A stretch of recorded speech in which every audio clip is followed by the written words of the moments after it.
Welcome to the following presentation of the Southeastern Conference on ABC.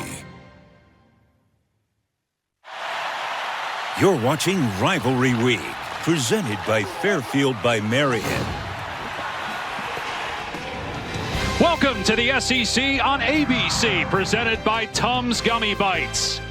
The final Saturday of the regular season kicks off from Nashville, with, for all intents and purposes, a play-in game to the college football playoff for number 8 Tennessee, as the Vols face Diego Pavia and rival Vanderbilt, which is having one of its best seasons in school history.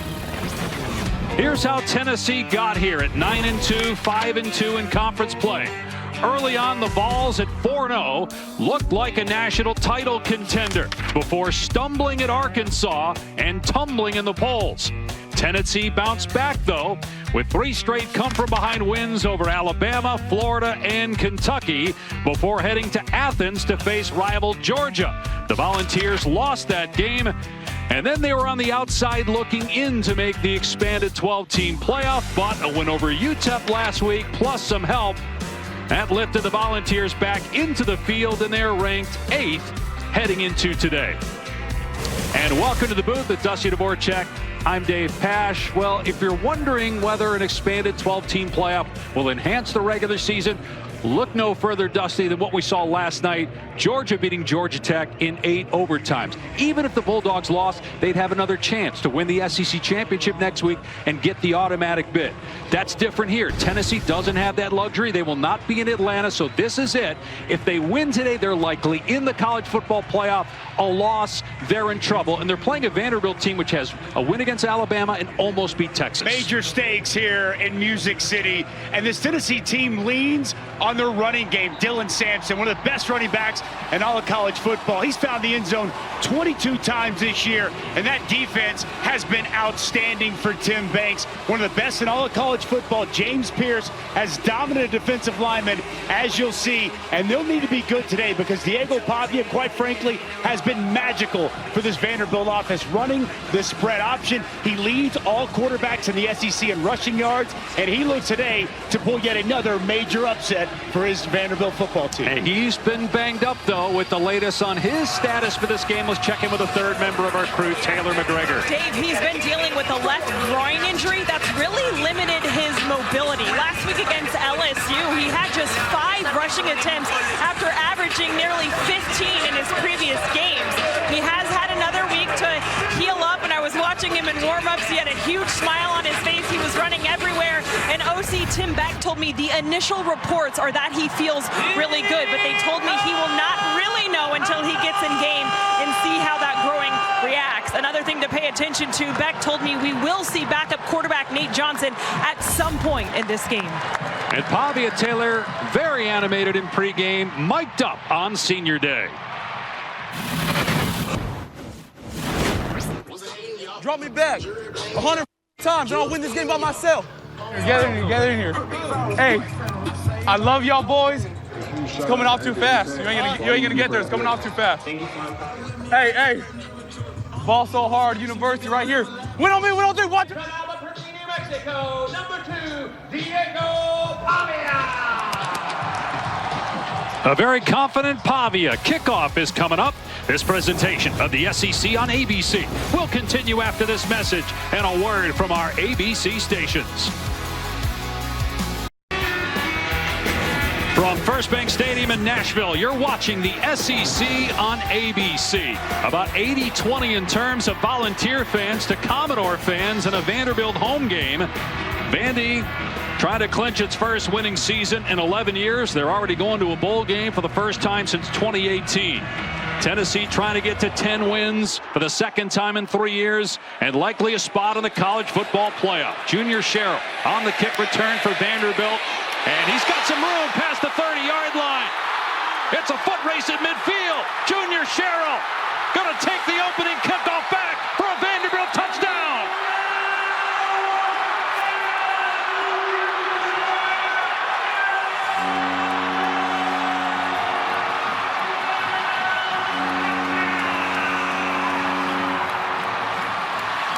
The madness picks up where it left off last night in the Georgia Tech game.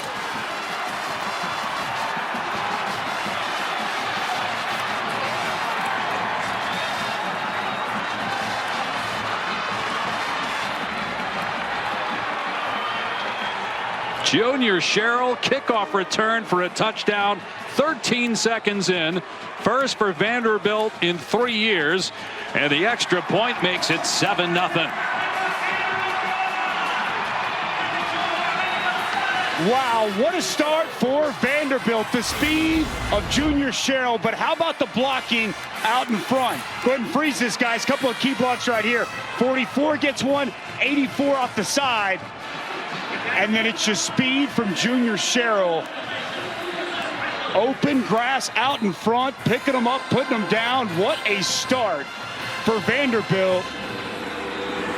Could not have scripted it any better for Clark Lee.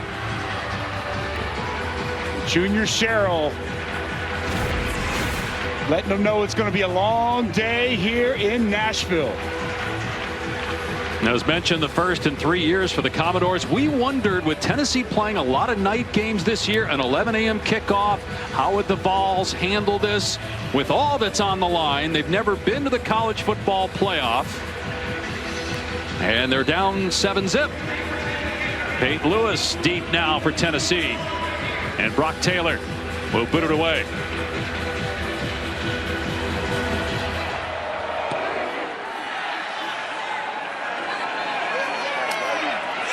Lewis with a shot. And Vanderbilt's all over him. He will not even get to the 20-yard line. Tackled at the 17. Jalen Ruth with the stop. Well, Tennessee's offense is powered by their outstanding running back, Dylan Sampson, who has 22 rushing touchdowns, a school record. He needs one more to tie Tebow and Trey Mason for third most in SEC history. It'd be quite a day if he catches Derrick Henry, who won the Heisman Trophy that year in 2015 with 28 rushing touchdowns. Well, he's got great vision. He is tough to tackle and home run speed in the open field. Somewhat embarrassing, he was not a finalist for the Doak Walker, but one of the best running backs in all of college football. Tennessee starting on its 17-yard line. Nico Iamaleava, the quarterback, handing off, and Sampson is wrestled to the ground after a short gain. 2 yards on 1st and 10, and for Nico, 13th career start at quarterback, 10-2 record, 1-2 on the road. He did play well at Georgia, not well early on at Arkansas. The numbers out of conference much better, as you would imagine. Sampson off the right side makes it to the 25. It's going to bring up 3rd down and 2. The ball came out, and Vanderbilt saying they have it. They do. A fumble recovery by the Commodores after they just returned the opening kickoff for 6. Sampson coughs it up. Vanderbilt comes up with it.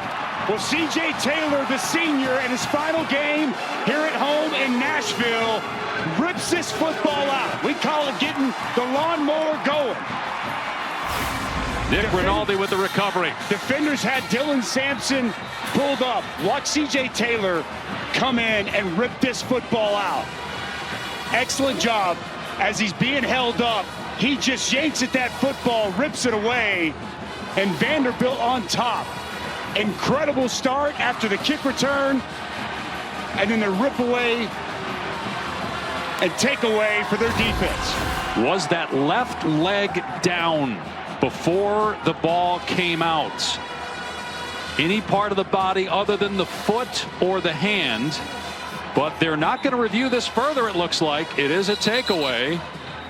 Jason Autry, the referee, signaling for a 1st down, so he must have been told by the replay booth that it indeed was a fumble. And Vanderbilt starting inside the 30. Already up 7-0, less than a minute in. And again, everything on the line for Tennessee.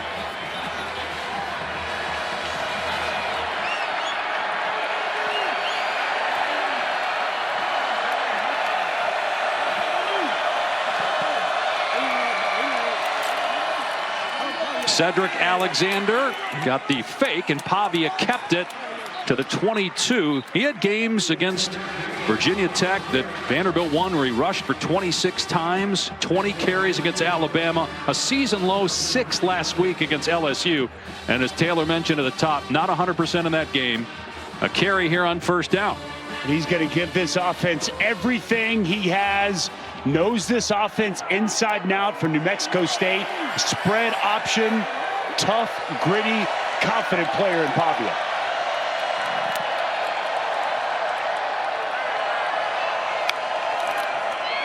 Pavia pulls it back and lobs it to the end zone, off the hands of Skinner. He could not come up with it, incomplete. Well, this ball right on the hands of Quincy Skinner. One-on-one coverage on the outside. These corners for Tennessee are really good. It's Jermod McCoy in coverage, and this ball outside shoulder. Skinner just unable to track it and bring it in. And third down is going to be such a key today for Vanderbilt. Coming into this game, in the games that they've won, they've been over 50%. They've struggled under 25% in games that they've lost. Look for 9, Eli Stowers, their tight end, the go-to guy. He's got 44 catches on the year, one of the best tight ends in the SEC. Instead, Pavia over the middle to a receiver, Junior Sherrill, who had the kick return for a touchdown, and he's going to be close to a first down at the 11. And he got it, first down, Vandy. Just a simple slant to Junior Sherrill. Nice job going up, catching that football, absorbing the contact, and moving the chains. And right on cue, this offense already off to a good start, converting on their first third down attempt. And Tennessee, one of the best defenses on third down this season. But they give that one up. Fresh set of downs from the 16.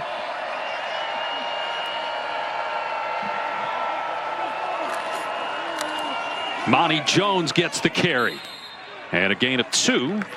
17th carry on the season for Jones. Let's check in with Taylor. An interesting development on the sideline, Dave. The in-game video that is new to college football this year is not working on the Vanderbilt sideline, so therefore Tennessee cannot use it as well. And that's an important development considering the fumble. This is usually when teams want to be able to immediately go to that iPad, figure out what happened, but right now they're not able to. Okay, thanks for the update, Taylor. See how that impacts the rest of this series, if at all. 2nd and 9 for Vanderbilt. See them taking it all the way down inside of 5 on the play clock. They want to shorten the game. Tennessee coach is very aware of that. Pavia keeps it. And Pavia down to the 11. Conference USA Player of the Year last year at New Mexico State. Started out at New Mexico Institute. Got no offers coming out of high school in Albuquerque. So he went to junior college, won a national championship there in 2021. Then spent 2 years in New Mexico State. And now is the leading rusher among quarterbacks in his first year in the SEC. I just love his confidence. I mean, he oozes with confidence, and he is fearless. And he has got this entire Vanderbilt program believing with him leading this team. Big third down for Tennessee right now defensively. Trying to hold Vandy to 3. As Alexander breaks a tackle and got the first down. It'll be 1st and goal from the Tennessee 4. Well, Cedric Alexander has been very good for this rushing game, and he's going to run right through Will Brooks. You see the acceleration through the hole as Vanderbilt converts yet again on third down, keeping this drive alive. Good physical running from the sophomore running back. The 118th meeting between these schools. Tennessee's won 5 in a row. Obviously, Vandy is not Tennessee's chief rival, but Vanderbilt clearly with hatred for the Vols. About 3 hours away in Knoxville. Here on rivalry weekend on 1st and goal. Alexander gets the edge. Dives for the goal line. In. Touchdown, Vanderbilt. What a start for the Commodores.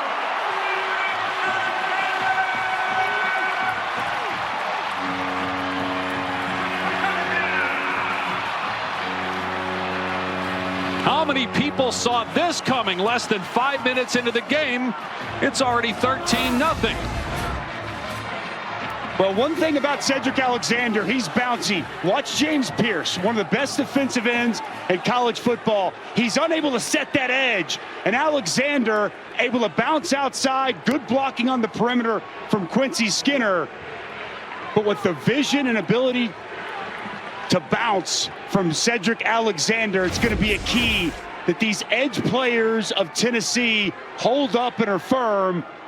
James Pierce gets caught just a touch inside. Alexander makes him pay. And Clark Lee's got to be on cloud 9 with the start from his football team. He's in not only the SEC Coach of the Year running, but National Coach of the Year running for the job he's done. Just 2 wins last year, 6-5 this year, 3-4 in conference play. Cedric Alexander was in. Indeed, a touchdown, and now the extra point from Taylor. Well, you think about Vanderbilt. They beat Alabama when it was #1. They beat Virginia Tech week 1. They lost in double overtime to Missouri. Lost by only 3 against Texas. Won at Auburn. They're for real and proving it again here early on. Up 14-0 over #8 Tennessee.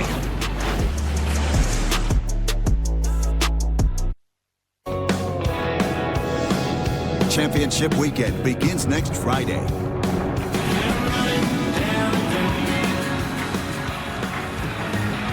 Great weekend next weekend, but man, we got so many outstanding, meaningful games today. And how about this start for Vanderbilt, knowing that Tennessee has to win? The Vols have 2 losses. They do not qualify for the SEC title game, so no chance at an automatic bid, relying on the at-large as Peyton Lewis returns it past the 25 out to the 27-yard line. It's been a wild start to this game, and Vanderbilt has excellent special teams, but right out of the chute, Junior Sherrill with really good blocking up front finds a seam and takes it to the house. Then this Vandy defense gets a big takeaway, the 4th lost fumble of the year for Dylan Sampson, and they cash in after a couple of 3rd down conversions and a big touchdown run from Cedric Alexander. They go back to Dylan Sampson, who lost a fumble on the last play, and then he breaks a tackle here. Stays in bounds before being wrapped up at the 45-yard line. So a gain of 28 yards for Dylan Sampson after the fumble on his last carry. Well, they're going to pull backside guard, and they're going to pull the tight end out in front, and then it's Dylan Sampson breaking the tackle and showing that home run speed in the open field. He is so electric. If he can get some space, he can create some big-time plays for this Tennessee offense. He is 7th in the country in rushing, and they're going to need explosive plays from the run game. One of their big play receivers, Brew McCoy, who's been banged up off and on this year. Injury to lower body flared up in warm-up, so it's doubtful we'll see him. And he leads the team in catches. Nico back to throw. And the pass batted back to Iamaleava, incomplete.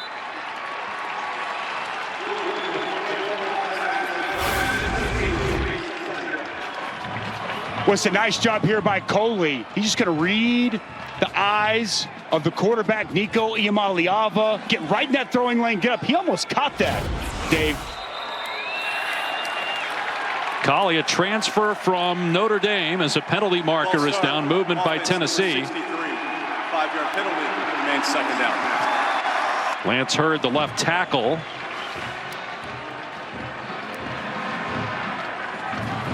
What do you think of this defense?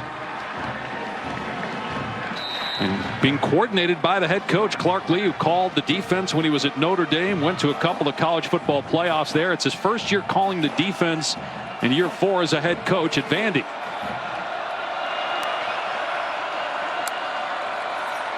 Iamaleava to throw on 2nd and 15. Out in space to Sampson. Wrapped up and dropped at midfield by Dericky Wright. Well, just a 1-yard gain. That's going to be a key all day. Tackling on the edge in the perimeter for this Vanderbilt defense. It's been an issue, but a nice job on 2nd down.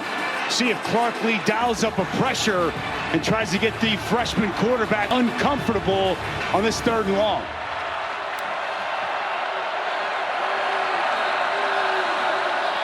And a timeout by Vanderbilt. Back in a moment with the Commodores leading, but Tennessee on the move. A critical 3rd down when we return.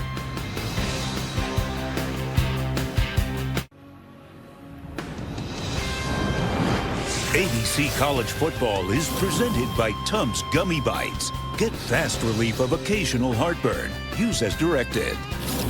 And in part by Fairfield by Marriott. Enjoy the home field advantage at Fairfield. Senior day maybe for Diego Pavia. He's suing the NCAA for more eligibility, asking for a couple of years that he lost to junior college. How about Vanderbilt in the year they've had under Clark Lee with an improved defense? They got off to their best start in 42 years. Made such a difference taking over the defensive side, the defensive coordinator. He knew last year he needed to make changes, and they paid dividends. Squirrel White, third down target here for Nico Iamaleava. It's 3rd and 14. They'll rush 3, drop 8 in coverage. Nico surveying, throwing complete. And a helmet comes flying off from Brazel as he makes the catch to move the chains, and a gain of 21. With zone coverage and an excellent find on the dig route by Chris Brazel. Good route. And a very important throw there for Nico Iamaleava. Big first down, confidence building type of throw. Very important to keep this drive alive and try to take away some of that momentum that Vanderbilt has stolen here early in this ball game. Redshirt freshman quarterback from Long Beach, California. Hadn't played in a lot of cold weather games. A beautiful throw there. Touchdown, Dante Thornton Jr. Great response by Nico Iamaleava and the Vols.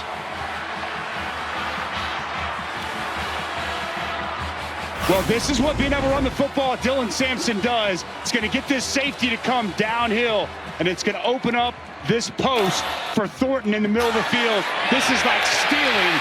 Very easy. Get that safety up. Middle of the field's wide open. And a great response from Nico in this Tennessee offense.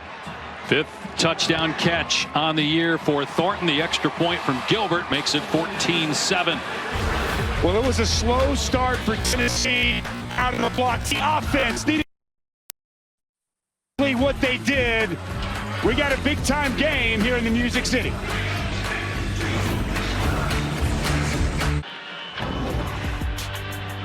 Great start to the final weekend of the college football regular season. On Friday, Boise State inching closer maybe to getting a bye as one of the top 4 highest ranked conference champions for the new college football playoff 12-team format. Ole Miss still alive with 3 losses, although the chances aren't great of them getting it at large. Georgia with an incredible come from behind win in 8 overtimes over Georgia Tech. They kept all of us up well past bedtime last night for this early kick.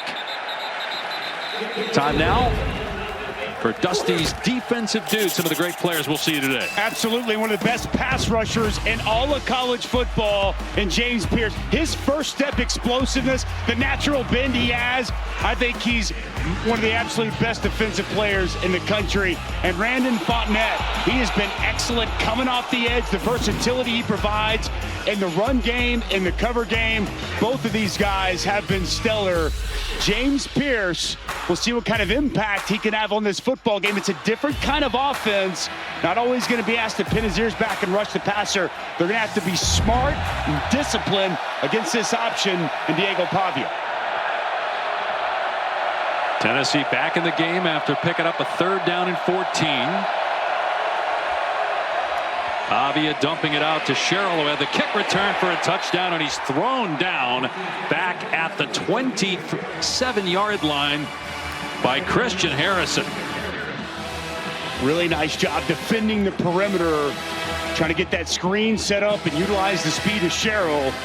Christian Harrison says, not up in here, as he rips Sherrill to the ground. Tennessee, number 4 in scoring defense. They give up only 13 points per game. Already surrendered 14 here today. 7 on special teams, of course.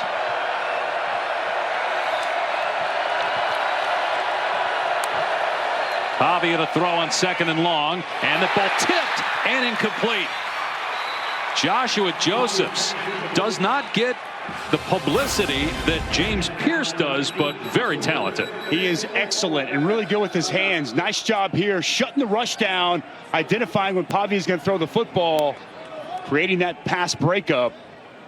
To your point, he's really stepped up even against the run so far this season. great negative plays and a nice job getting that ball to the ground. Meanwhile, Elijah Simmons got bent back as he was being blocked. And the fifth-year senior from Memphis being tended to at the 24-yard line.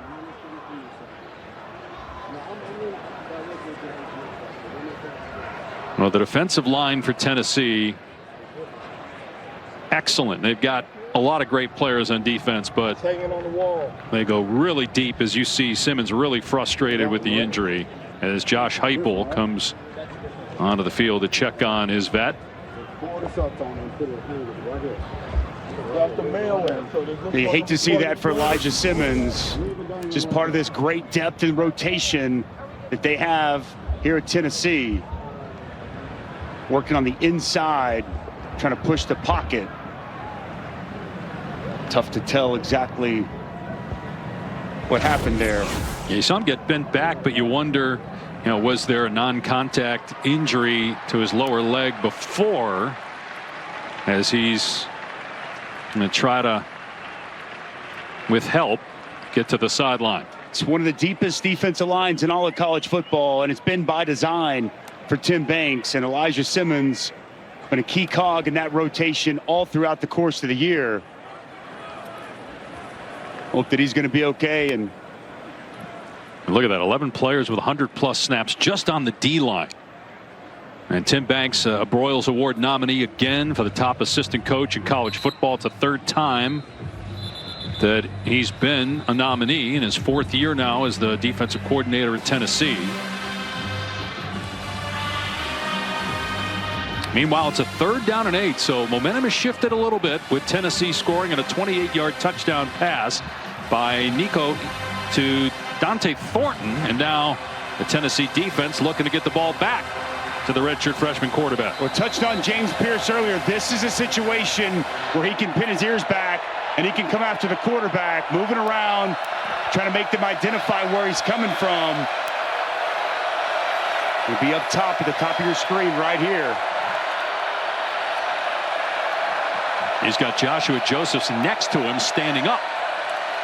And here comes Pierce in the face of Pavia, and Pavia with a gorgeous throw for a first down to Eli Stowers, the tight end. Stowers transferred with Pavia from New Mexico State. Well, Eli Stowers, just so good. He plays a tight end position, but you're going to find him on the dig. And you see Pavia work away from the pressure from Pierce, put that ball out in front. Excellent hands going up, squeezing that football in the air. Eli Stowers, such a key piece of this offense. His first year to truly play tight end, and man, has he excelled.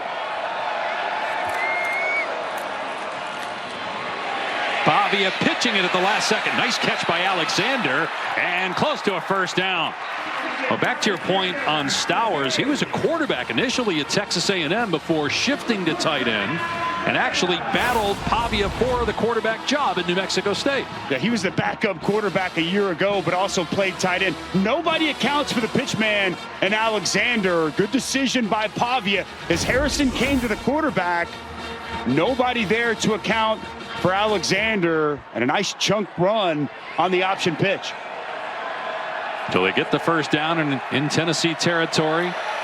For the second time, the other was on a lost fumble by Sampson, where they started inside the ball 30. Pavia keeps it, running lane downhill. And gang tackled at the 37 by Arion Carter. Well, you may have heard Pavia when he was mic'd up in pregame saying, just let me drop back. Give me the ball 100 times and I'll win the game. And his footprints all over the Tennessee defense right now. Not just the fingerprints, but the footprints as well. Doing a great job running the ball. He's dealing with a lot. He's been so banged up. This season has taken a toll, but he looks fresh today. He looks like he's got a little bit more pep in his step, a little bit more burst than he had a week ago against LSU. Great start for Diego Pavia. Yeah, just a handful of carries last week. Pavia in trouble, and a flag comes down as the pass is thrown out of bounds. Pressure by Jackson Moy. Did he get the face mask of Pavia? But They cut across the front. Nice job by Moy playing with his hands to stay alive. And he gets the face mask of Diego Pavia. He's so slippery, Dave. Tough to get him on the ground. And as he shed, Moy got him in the face mask. Face mask. Defense number 51. 15-yard penalty for the previous spot includes an automatic first down. Jackson Moy is going to be inside. He plays the cut well, gets that pressure on Pavia. It's like he's got eyes in the back of his head, slides to his left, and Moy reaches out to try to get Pavia, and it's a handful of face masks. 5 passing attempts, 3 carries already for Pavia, and he's marched his team back deep into Tennessee territory, down to the 22.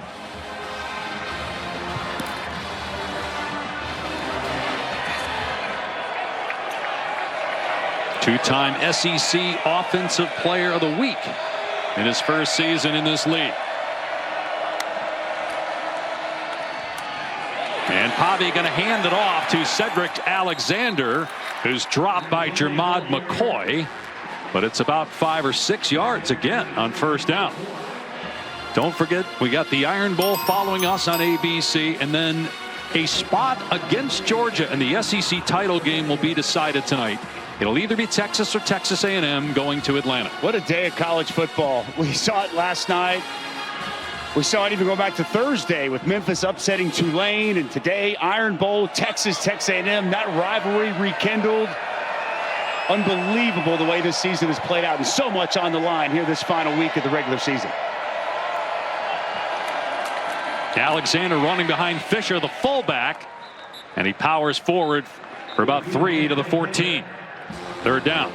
Third down. And a key down we've talked about. Vanderbilt been flawless so far, 3 for 3. This feels like a play where Diego Pavia is going to keep it in his hands. Lean on himself. In this spot, short yardage, a little line change for Tennessee, getting some fresh bodies on the field. I'd be surprised if Diego Pavia doesn't keep the ball and call his own number.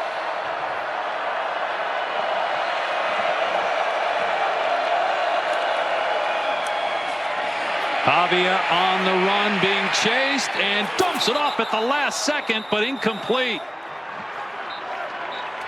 Cameron Johnson was leaking out, and Pavia thought he was going to run down the field, and now it's 4th down.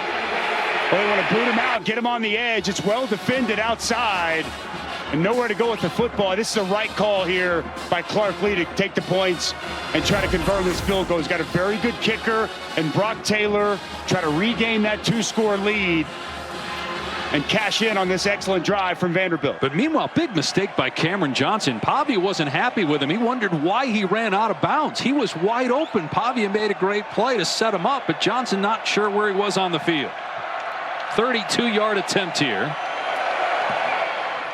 And Brock Taylor now 18 of 21. That's 11 straight made field goals, and the lead is 10. We'll kick off your NFL Sunday with a countdown crew. They'll break down the big matchup between the Eagles and the Ravens. Sunday NFL Countdown, 10 a.m. Eastern on ESPN. Then on Monday, be in the Mile High City for our Monday Night Football matchup. Broncos trying to get a wild card, given that the Chiefs don't seem to lose to anybody except Buffalo. They take on the Browns, 8 Eastern ESPN. They have a 77% chance of making the playoffs with a win. How about the year Bo Nix is having? Man, he has been excellent. Sean Payton get the quarterback that he wanted in there, and clearly it's paying huge dividends for the Broncos this season.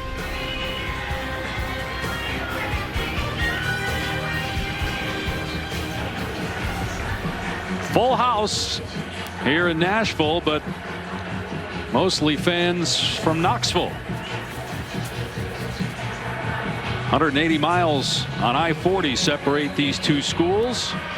It's certainly one of the biggest Tennessee-Vanderbilt games in this rivalry, which dates back to around 1900. They've been playing every year since 1945. Playoff position and a berth potentially for Tennessee if it can win the game. This kickoff goes out of bounds.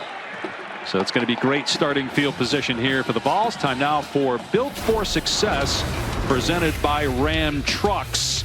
Well, it's been a great start for Vanderbilt. In case you're just tuning in, the opening kickoff of the game goes 100 yards for Junior Sherrill as you see his excellent speed in the open field.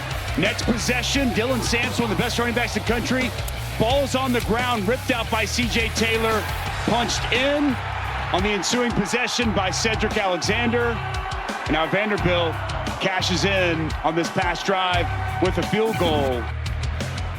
And a great start here for Clark Lee's Commodores. Again, just the 17 points surrendered by Tennessee. We haven't seen that this year. They haven't blown anybody out this year. And their offense at times been a reason why that's the case, as Sampson gets smacked at the line of scrimmage by Brian Longwell. No gain on the play.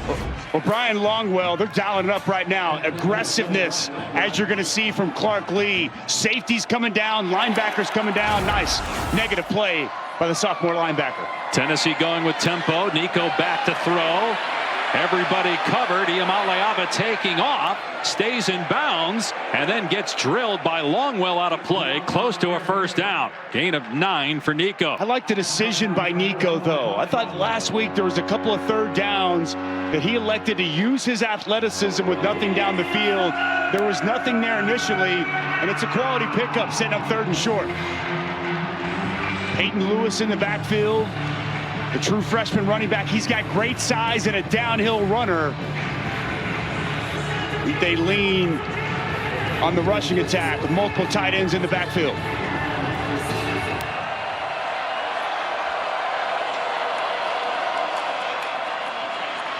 Lewis trying to power his way to the line to gain, came up short. Does Josh Heupel roll the dice and go for it on 4th down from his 44? I think he's going to keep the offense on the field. I think he's going to go for it. They like to bring in Jackson Moy, big defensive tackle, in on this. Get some heavier bodies in here. And he is. Do you like it? It's risky. It is risky. I do like it, though. I think you lean on this offense. I think he knows he's going to have to create some momentum. And I'm going with the tush-push. I'm keeping it in Nico's hands, and I'm giving the push from behind. That's how they're lining up. Instead, they hand it off to the tight end Kitzelman, and he did not get it. Vanderbilt's defense not fooled. They gave it to the first man through, the tight end, and Miles Capers with the hit.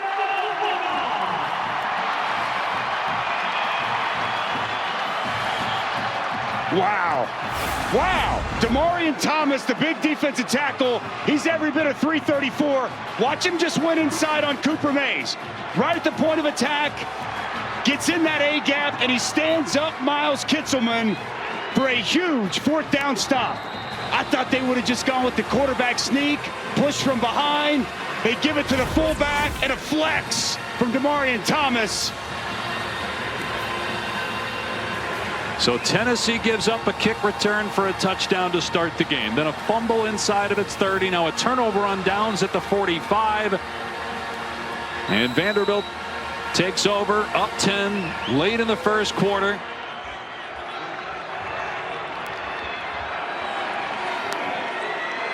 Field goal on its last possession. Pavia hands it off. He got leveled as he gave it to Alexander. Jalen Smith on the stop after a 4-yard run. Vanderbilt has really done a nice job opening this game up. Being able to run the football effectively. Even on that 1st down run, picking up 4 yards. That's exactly where they want to be, staying in front of the chains. It's kind of been the way these opening 3 possessions have gone for Vanderbilt, being able to establish a nice job on the ground against a stout Tennessee run defense. You saw that best first quarter in 17 years for Vanderbilt.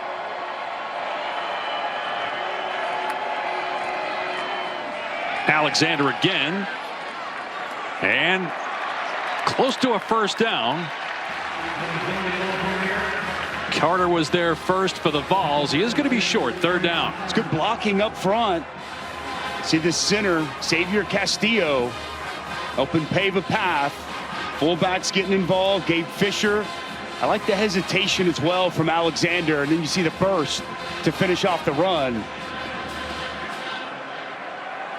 Pavia under center. They like to hand the football off in these spots. And they do with Alexander, upended, but he got the first down. Bryson Eason made the hit, but another third down conversion for Vandy. Well, this game could not have gone more on script for Clark Lee.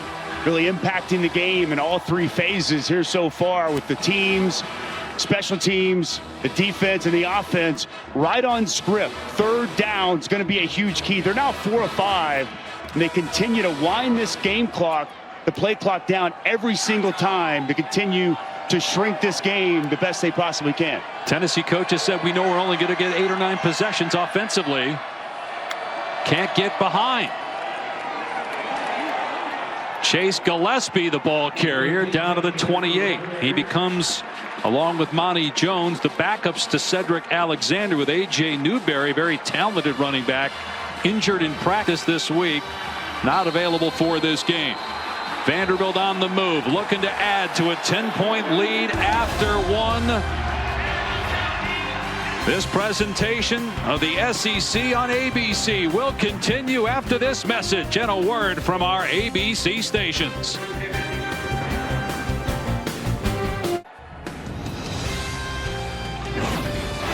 ABC presented by Tums Gummy Bites. This is Fairfield by Marriott Rivalry Week. Vanderbilt leading Tennessee 17-7. A Tennessee loss, but very well in the Vols' chances of making it to the college football playoff. Vanderbilt trying to secure a winning season for the first time since 2013. And a little trickery. The pitch to Hoskins, now throwing it downfield. It's dropped. Cole Spence could not hang on. Well, this is executed so well. Little reverse pass.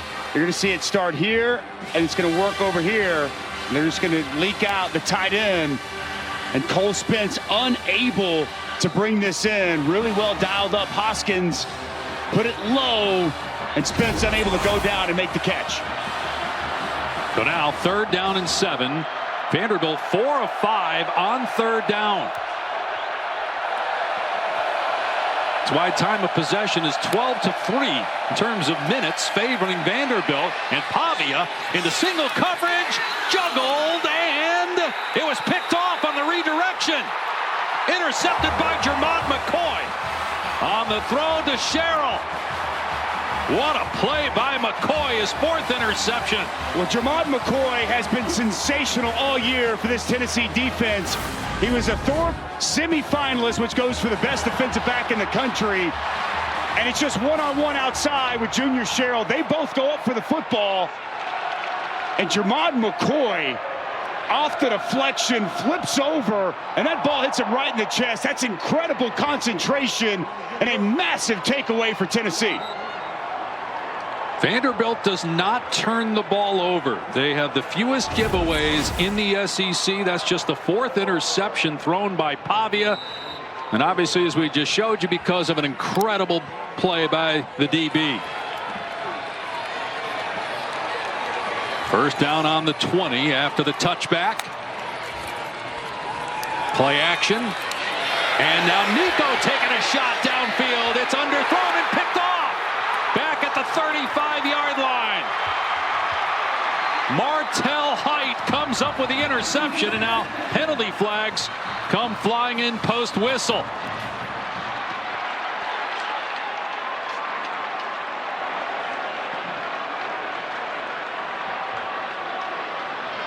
Second interception for Height. Flags were thrown around the 45-yard line on the return by Height.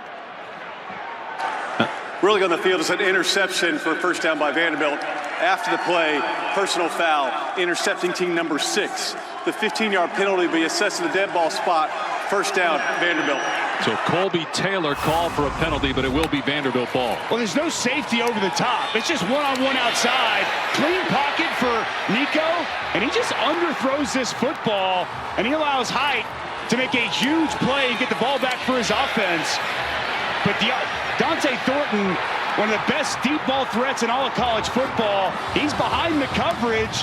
That ball just poorly thrown, and Vanderbilt gets the football back. We had a game in Knoxville a few weeks ago. They were hitting on those deep balls against Mississippi State. And Josh Heupel wanted to take a shot after getting the takeaway, put some pressure on the defense, but underthrown. Saw that time of possession, and now 2 giveaways by Tennessee, plus the turnover on downs. Yeah, the lost fumble by Sampson, now the Nico pick. Vandy ball on its 19 after the penalty.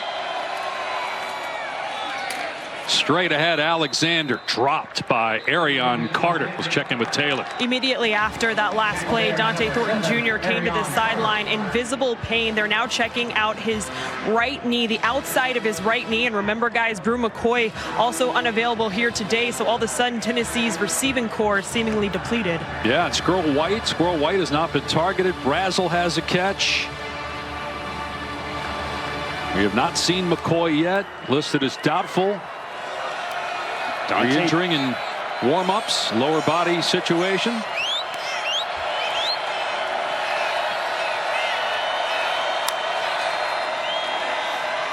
Pavia from the pocket and knocked down. Incomplete. Intended for Sherrill. And that was Jalen McMurray who got there to bat the ball away. The pass took a while to get there. Long throw for Pavia. And it's good defense by McMurray. And in the wins this year, third down conversions have been the key. Pavia hit, and the pass incomplete, but flags come flying in. They're going to get Joshua Josephs for roughing the passer. That's going to give Vanderbilt an automatic first down.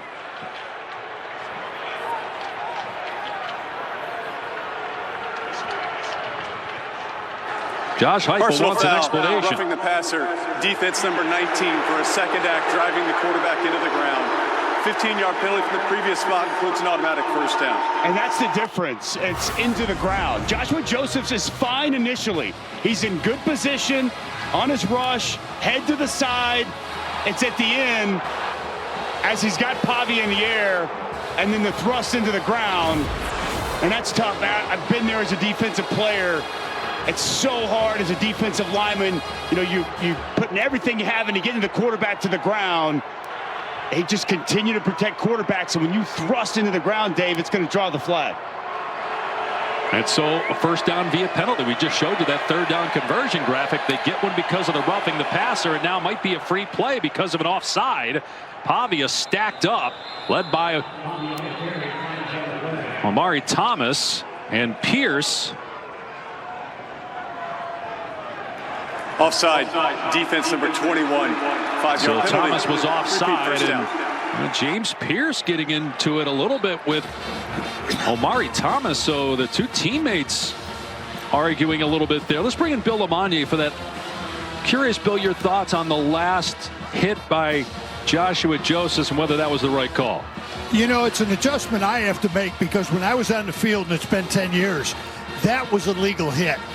Today, they want that protection for the quarterback. So when you take that type of drive to the ground, they're going to call that. That's a new era of calling roughing the passer. Even though Josh Heupel did not like the call. So now 1st and 5, and the give to Alexander. Tackled by Will Brooks and Carter. Close to a first down. And a new set of downs for Vanderbilt. Continue the good running off the left side of that offensive line. Really well done by Gunnar Hansen, Stephen Hubbard, opening up that hole for Cedric Alexander. This Vanderbilt offense continues to run the football with success. But how about they have fewer yards overall than Tennessee, yet they've got the lead, and Vandy's had the ball the entire half. Alexander gets belted. At the line of scrimmage, no gain on the play. Harrison with the hit. Christian Harrison been very active from that star nickel position, coming downhill, making a nice play right at the line of scrimmage.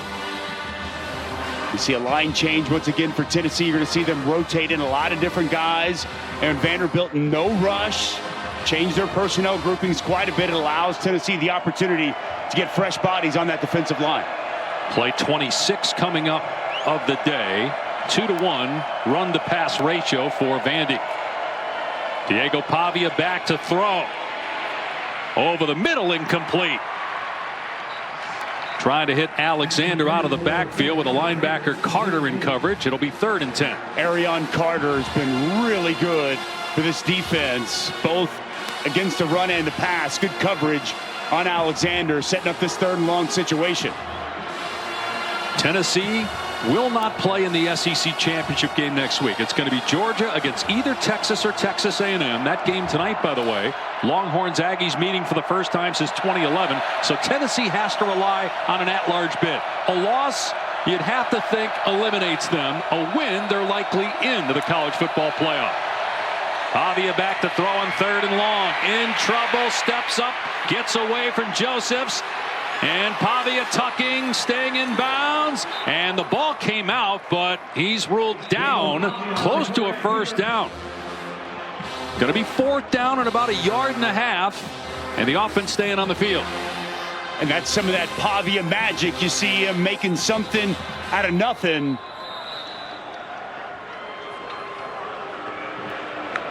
Jason Jenkins shaken up for Tennessee. Will evaluate the choice by Clark Lee to go for it, if indeed he goes for it after the timeout.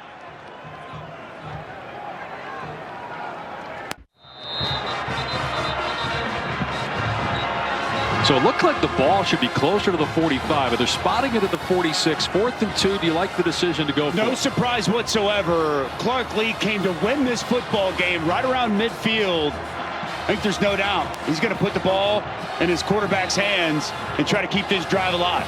The only thing is, if you punt it, you got a really good punter in Jesse Mirko. You pin him deep.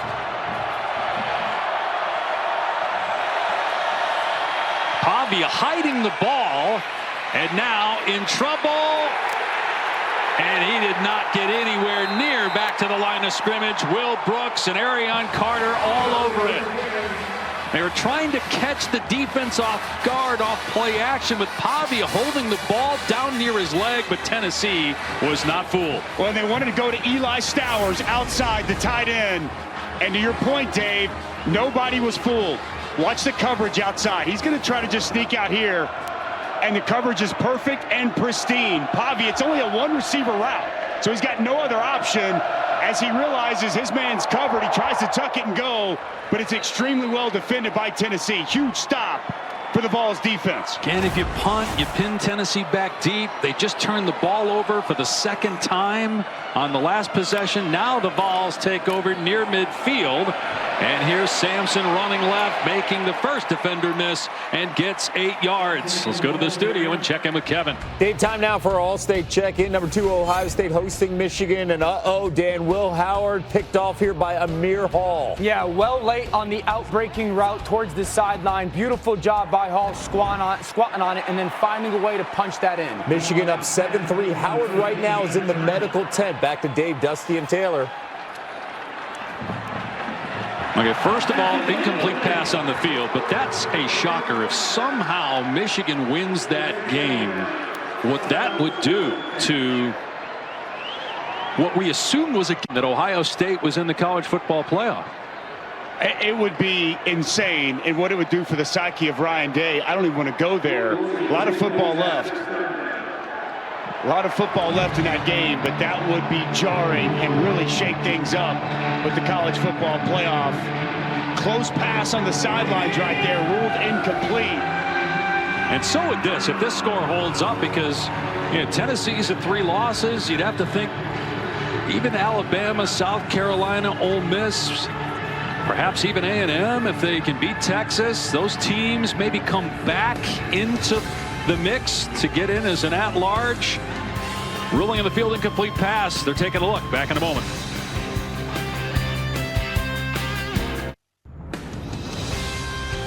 ABC College Football, presented by Tums Gummy Bites, is brought to you by T-Mobile. Rock out at the T-Mobile SEC Championship Concert with Dan and Shay. live December 7th at noon Eastern on Marty and McGee. Vanderbilt sharing Thanksgiving as a team on Thursday. Meanwhile here, ruling in the field overturned by replay. A catch by Brazel, and so Tennessee with a first down at the Vanderbilt 37. It was close, but they got this call right under review. See that pass in Brazel's chest, foot on the ground still. A nice job by the replay booth getting the call right. See if they try to get Dylan Sampson going. Just 4 carries. One of those was a lost fumble. He'll get it here, running to the left. And dragged down by Fontenette at the 33, but that's 4 yards. A patented counter that they run so well here at Tennessee. Pull backside guard tackle and the downhill running from Dylan Sampson. I would expect we continue to see more and more of Dylan Sampson. Obviously the early fumble, that has been one issue this year. 4 lost fumbles on the season, but they want to get him downhill, get him explosive. And his backup is in the game, Deshaun Bishop, and he's tackled at the 30, so 3 yards there. Third down coming up. Tennessee going with tempo. Bishop staying in the game for Sampson. This could easily be 2-down territory with the kicking issues that they've had, but not be surprising if this is already 4-down territory for Josh Heupel. Yeah, Max Gilbert, although he's made his last 5 at a stretch where he was 1 for 6, this would be about a 48-yarder from here. Movement by Tennessee. Brian Longwell got awfully close to the line of scrimmage. Was he in the neutral zone? And did he cause Tennessee then to move? John Campbell Jr., 7th-year player, right tackle, came out of his stance. Ball start, offense, right tackle, 5-yard penalty, 3rd down. I don't know about this, Dave. You're going to see Longwell on the blitz. He gets in the neutral zone. Bill, how is this not a fault? How is this not offsides? Watch Longwell coming downhill. I see that as the defense in the zone causing the offense to react. I would have put that one on the defense. Yeah. That's what Josh Heupel was saying as well, but does not get the call, and now it's 3rd and 8.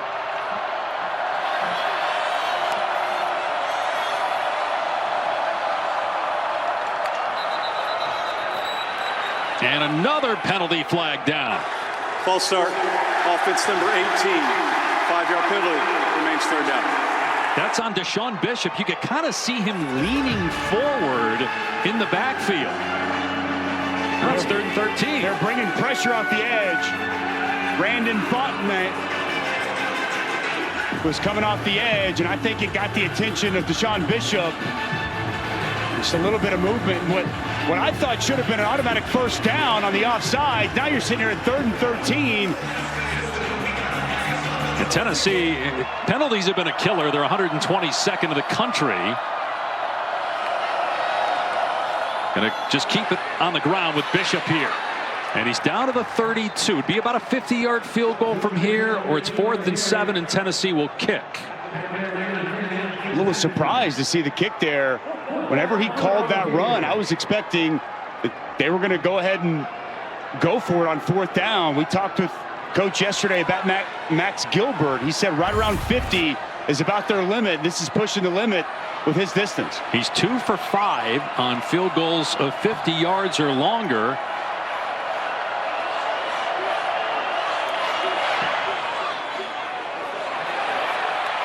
And it hit the crossbar and went over. It's good. Could that bounce ultimately help Tennessee make the college football playoff? Sometimes you need to get bounces to make the postseason in this sport. They're back within 7 midway through the 2nd quarter. On the mountaintop, national champion. ESPN, home of the college football playoff. And first-round games, remember, will be played on home campuses. Tennessee not only hoping to get in, but to host rather than having to play on the road. And the latest projection, according to the committee, has them on the road at Georgia in the first round. If they lose this game, they likely won't even get in. Touchback, it'll come out to the 25, and here's Kevin. Game time now for the All-State check-in. Booger, South Carolina's offense. I should say their playoff hope's still alive, and their offense led by Lenore Sellers. No doubt. He drops back. He sees something he doesn't like and then takes off. And this is why they're one of the more dangerous teams in the country and the hottest because of his legs. Ties the game up at Clemson. That game over on ESPN. Highlights coming your way at the half. Back to you. 5 straight wins for South Carolina. They're 3 spots back at Clemson. Clemson's 12th, the first team out. South Carolina 15th. Be a huge win for the Gamecocks, especially if Tennessee were to lose this game to maybe vault them into the conversation. Cedric Alexander makes his way out to the 30 for about 5, tackled by Carter. And South Carolina has wins over A&M and Missouri. Ole Miss has that win over Georgia. So does Bama. And Bama has the win over South Carolina. How much you think ultimately the head-to-head might matter if it were to come down to that? Those teams, or is it more about how South Carolina's playing right now if they beat Clemson? Well, it mattered on Tuesday night, right? Because clearly South Carolina, even with the 5-game winning streak, found themselves behind Bama and Ole Miss. But I got to believe a win on the road at Clemson, if South Carolina can get that win, could easily catapult them ahead of Ole Miss and or Alabama. It's going to be fascinating to see what transpires in that game, as well as the Iron Bowl. A lot left for this college football playoff committee to decipher. But if they go on the road and beat Clemson today, that's going to be a very important data point for me on Tuesday night for the committee. Gunnar Hansen shaken up, the left tackle. Well, you mentioned the Iron Bowl. Alabama currently number 13, taking on Auburn. That's next year on ABC. And then tonight you got Texas A&M. And again, if the Aggies were to beat Texas, you still would have to think Texas gets in as an at-large, because they would have 2 losses. They'd be 10-2. But A&M, remember, lost to Notre Dame. So while they would make the SEC championship game with 3 conference losses, they'd have 4 losses overall. What happened if they win? They get the automatic bid. If they lose, obviously they'd be out at that point. A lot left to decipher and a lot left to figure out. That's going to be a fun game tonight in College Station. Here's Alexander trying to find a hole, and he's close to a first down. There's still so much with the championship games next week before we really know for sure who's going to get it. It's just all speculation at this point what the committee's going to do. And I think that's the biggest point, right? I mean, we can project and we can say, well, if this happens or that happens. This season's been so crazy. Who knows what's going to happen? You really do have to allow these games to play themselves out before you start speaking too definitively. And a big third down here for Vanderbilt, who started strong on third down, but they're starting to go in the wrong direction. I mean, you got strength of conference. You got to consider SEC versus ACC, Big Ten as well, in terms of how many teams from those leagues get in. Boy, Alexander stumbled coming out of his break, and so Pavia had to throw it downfield for Stowers and overshot him. But it looked like he wanted Alexander, the running back, but Alexander lost his footing, and now a punt coming up. Well, you called it perfectly. Alexander slips and falls. I think it's really good recovery by Turrentine, the safety. He started like he was going to go to the flats with the running back, and then he peeled off, stayed with Stowers down the field. Another big stop by this Tennessee defense, and all of a sudden right now, after a 3-for-3 start on third down, 1 of 5 since for Vandy. First punt of the day for either team. Mirko with a Tennessee player right there. A little surprised that player didn't extend to try to block it. Boo Carter with the return man just letting it roll down inside the 10. 56-yard punt. Take a look at the All-State playoff predictor.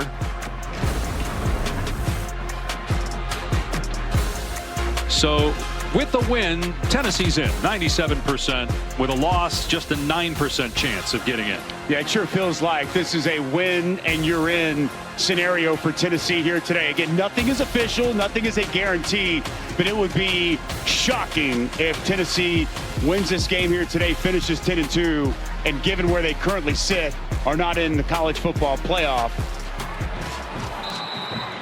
Josh Heupel's done an amazing job considering where this program was when he took over. 11 wins 2 years ago, 9 wins last year, 9 this year, and looking for 10. And on first down, Dylan Sampson up the middle picks up about 4. When you think about where this Tennessee program was when he took it over to where it is now, a win today will give them 30 wins over the last 3 seasons. An incredible turnaround for Josh Heupel in this program. Nico off play action, and he hits Thornton in stride. Past midfield. Inside the 30, inside the 20. Tennessee with a chance to tie the game on the extra point. 86-yard touchdown.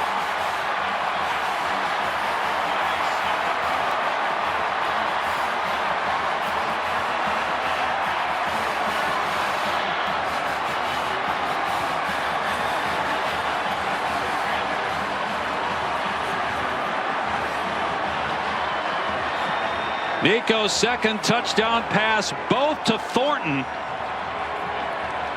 He had 4 touchdowns all season, and now 2 in this first half.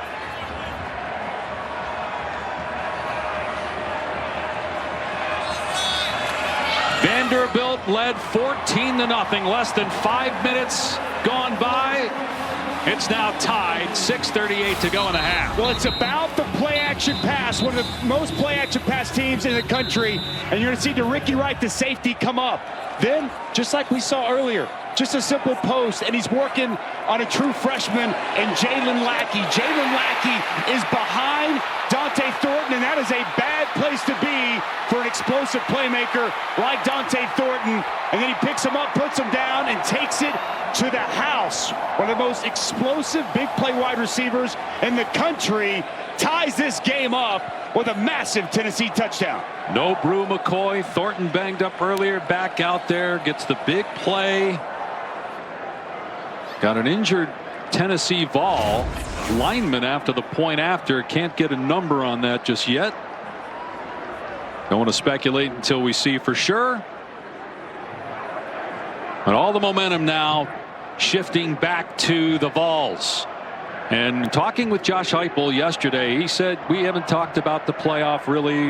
We said, yeah, we've got a job to finish, but it's more about this is the end of our season and we want to win this game as opposed to worrying about what the committee's going to do. Andre Karic, the left guard, is the player shaken up for Tennessee, by the way, which would be a big loss.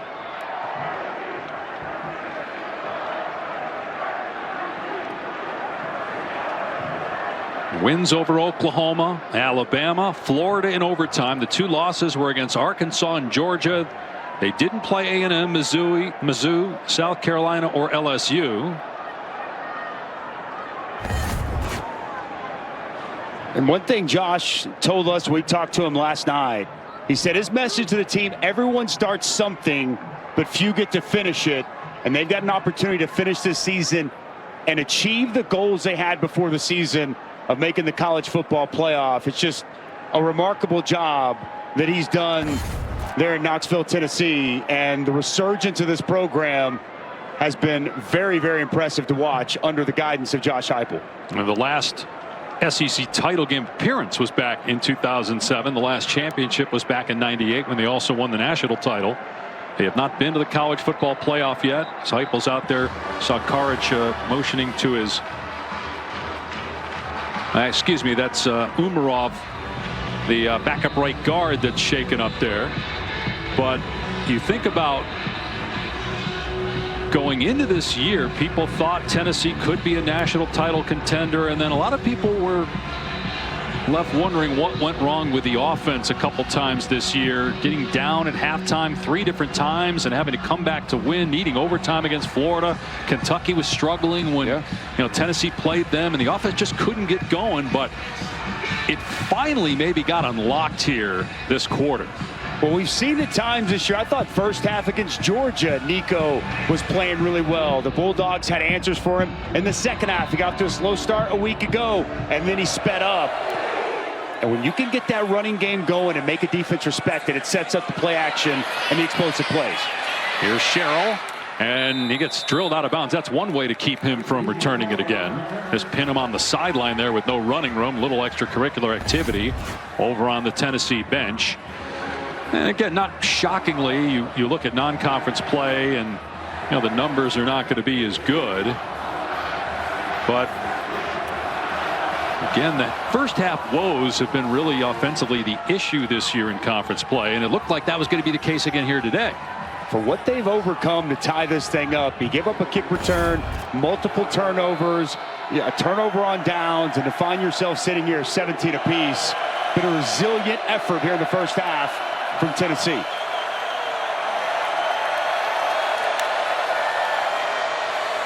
Vanderbilt back on offense. Alexander walloped after a gain of 2.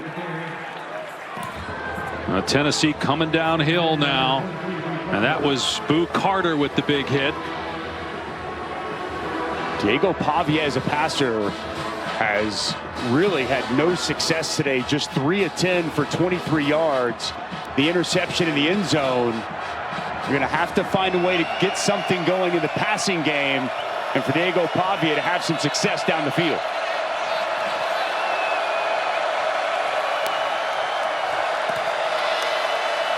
Tennessee stacking the box, and Pavia, despite 8 defenders, gets the first down and more. Past the 40 to the 42. Tennessee expecting run. They got it, and Pavia breaks one for 20. Boy, when you need a play, just go to Diego Pavia. Nice hole off the right side. How about the physical running through arm tackles by the Vanderbilt quarterback? Really felt all the momentum was starting to go the way of Tennessee. They needed a big play and a nice first down for the Doors. 6 carries already for Pavia. He had that all of last week when he wasn't 100%. He's healthier, went through practice all this week, and certainly looks healthy. Well, there was some movement. Tennessee looked like it jumped into the neutral zone. Pavia again running the ball. Another first down. A gain of close to 12. The hard count by Pavia appeared to draw off a D lineman for Tennessee. Offside. Defense number 21 in the neutral zone at the snap. The penalty is declined. Result the play is a first down. Well, this is an excellent job on the pull by Stephen Hubbard. He's going to help open this hole up. Watch him come around and get a key block to help spring Diego Pavia for back-to-back quality runs. See the hard count, get the jump off sides. Nice job by that guard getting up on the second level, getting on Arion Carter and opening up a path for another first down. Nice response, too, after Tennessee tied the game. Back to Alexander, trying to get the corner, and a flag comes down. Tackle made at the 39 by Carter. Holding. Offense number 16. 10-yard penalty. Repeat first down. That's on Cole Spence, the tight end. We talked about Pavia battling through injury last week. He's taking some shots in this game. A face mask earlier, and gets hit in the helmet here by Boo Carter. We also saw a roughing the passer call on Tennessee against Pavia. He's as tough as they come, Dave Pasch. You know that. We talked to him this week. He didn't care what it was going to take or how he felt. He was going to come out here and give his team everything that he had. A warrior mentality when he takes the field in Diego Pavia.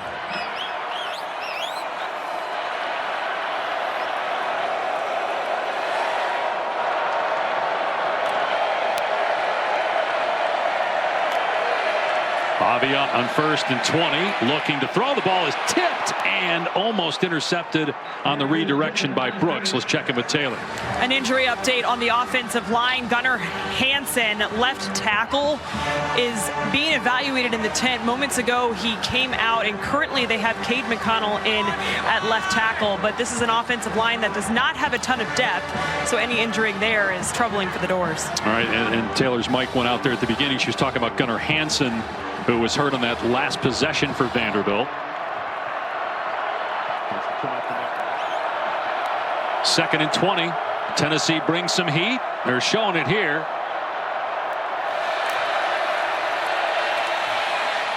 Pavia's pass is caught near the sideline by Sherrill and spun out of bounds at the 49-yard line by Gibson. A gain of 8 on the play. 3rd down and about 12 here. Gonna have to put the ball in the arm of Diego Pavia. We haven't called Eli Stowers' name very much today. Made one play earlier in the game, had a catch for 15 yards. This is typically where Diego Pavia looks and the direction of his tight end, of his teammate at New Mexico State. See if Stowers can create some separation and find a way to get open.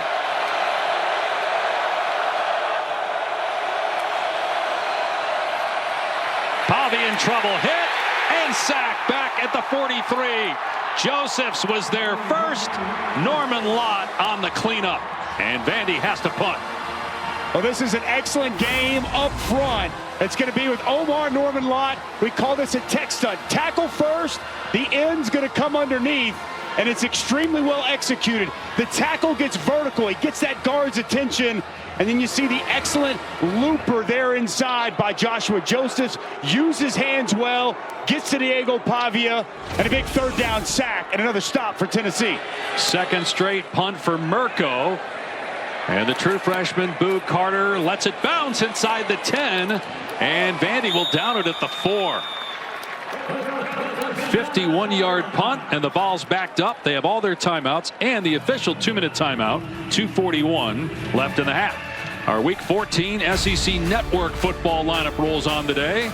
Missouri ranked number 21 taking on Arkansas, and then we cap off the night with a Skycast version of the Texas A&M game at 7:30 Eastern time with the Longhorns joining the SEC. The rivalry is back. First meeting since 2011 tonight on ABC with Chris and Kirk. How about that stadium tonight? That might be home of the 13th man, not just the 12th man there this evening. A heated rivalry between those two programs rekindled once again with so much on the line. Going to be off the charts in College Station tonight. Winner to play Georgia in the SEC title game. Nico throwing it out in the flat to Thornton, and Vandy did a good job on the boundary that time, making sure he didn't have running room. Shoved out of bounds by Rinaldi, who had a fumble recovery earlier in the game at the 8-yard line. One thing we've seen very aggressive safety play coming down to try to help in run support, and it's led to a lot of green grass in the middle of the field. Does Clarkley adjust that, keep his safeties back a little bit, and say, we're going to let you maybe run the football, but we're not giving up these explosive plays? Boy, it looked like initially into the neutral zone was Demarion Thomas before movement up front from Cooper Mays, the center. 4-year starter who's one of the best offensive linemen in the SEC. Long discussion. It seemed pretty clear Thomas was in the neutral zone. Offside. Defense. Nose tackle in the neutral zone, causing the offense to react. 5-yard penalty. Remains second down. It goes from 2nd and 6 to 2nd and 1, and it gets them out of deep in their own end. It's a savvy, smart play by a veteran player, like you mentioned, in Cooper Mays. He's just so integral, so important to this Tennessee offense. Not just the offensive line. He is the leader. He makes all the calls. He makes everything go. Very prideful Tennessee Volunteers. Father was a great player at Tennessee. His brother played there. We had a chance to chat with him this week, and he's just over the moon about what they've been able to do at Tennessee, turning things around and getting this program back on track. Takes us to the 2-minute timeout. 2nd and 1 for Tennessee when we come back. Coming back from 14-0 down, the Vols have tied the game.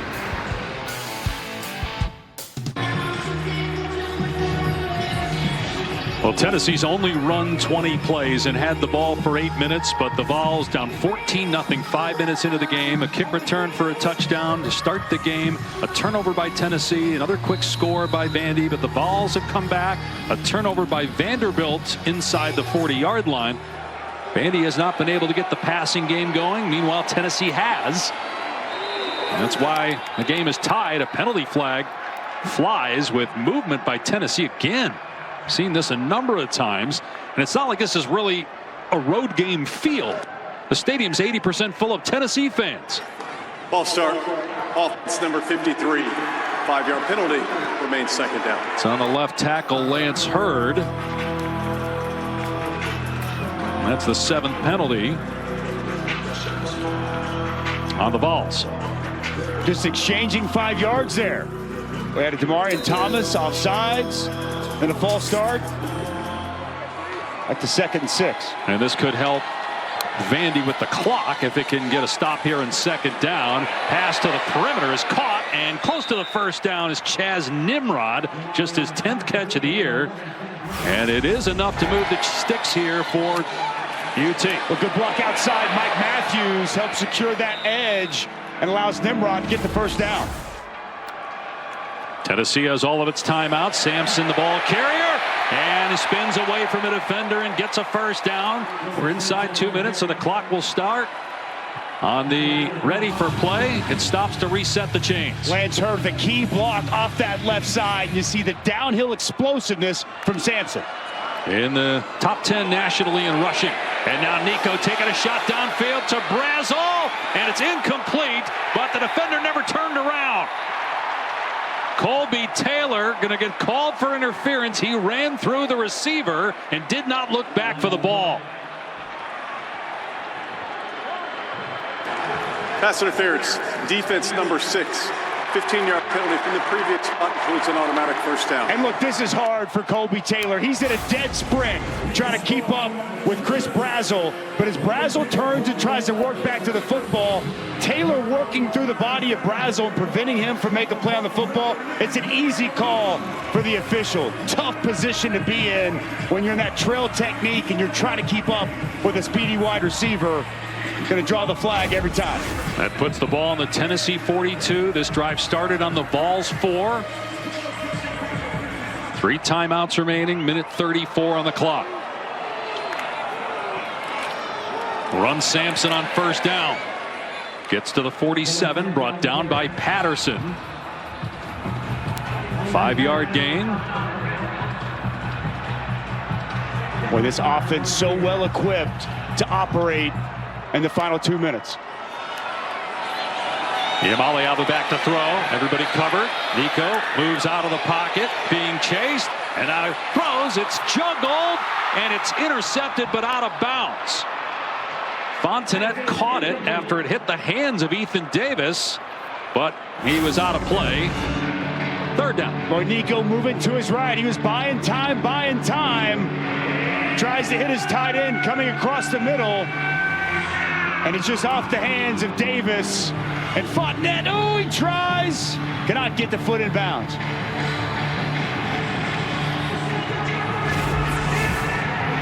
Dante Thornton shaken up. He's gone to the locker room. Brew McCoy is injured, so Tennessee down 2 of its top receivers for a huge third down late in the half.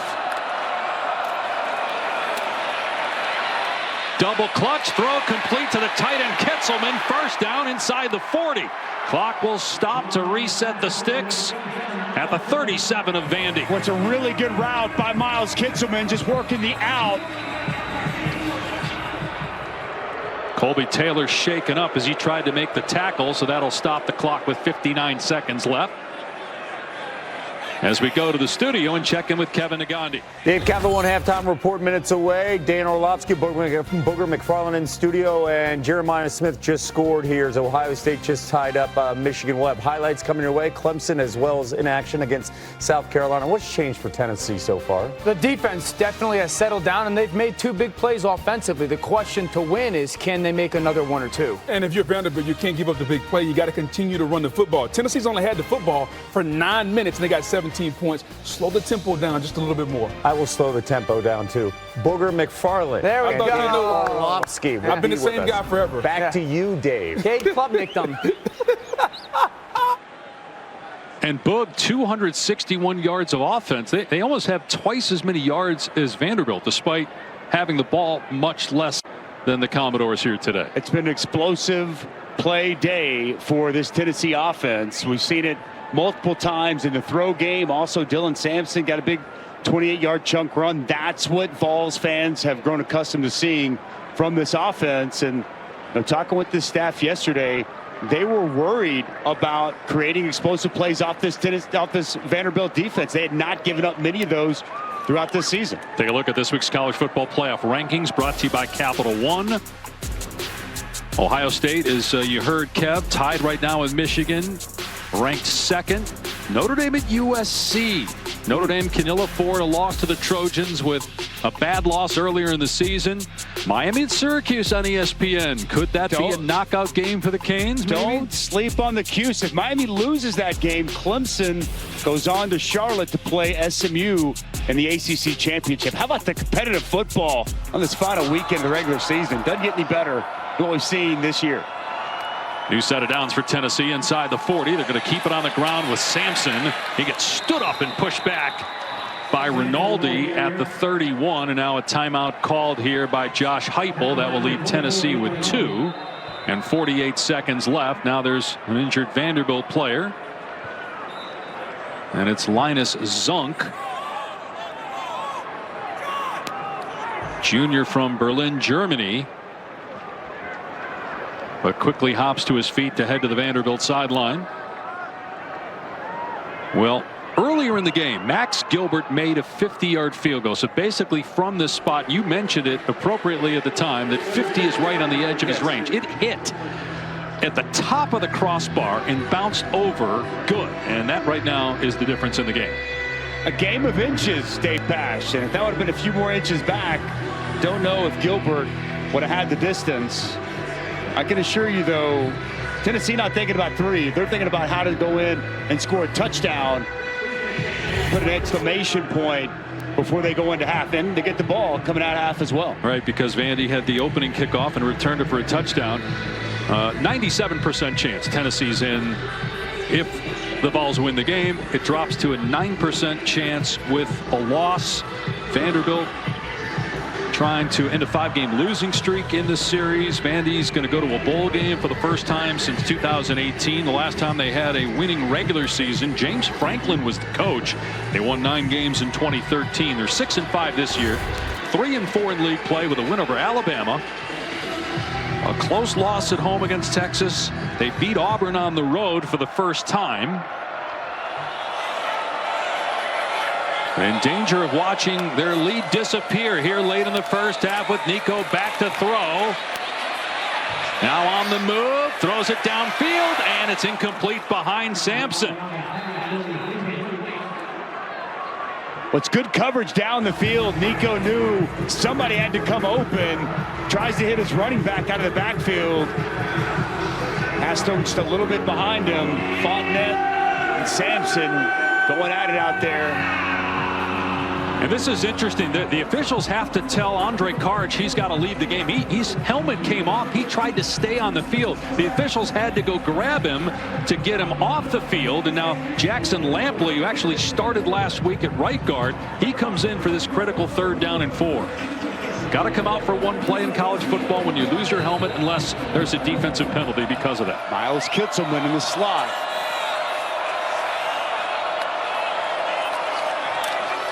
Nico back to throw and guns it complete to the 20-yard line for a first down to Brazel.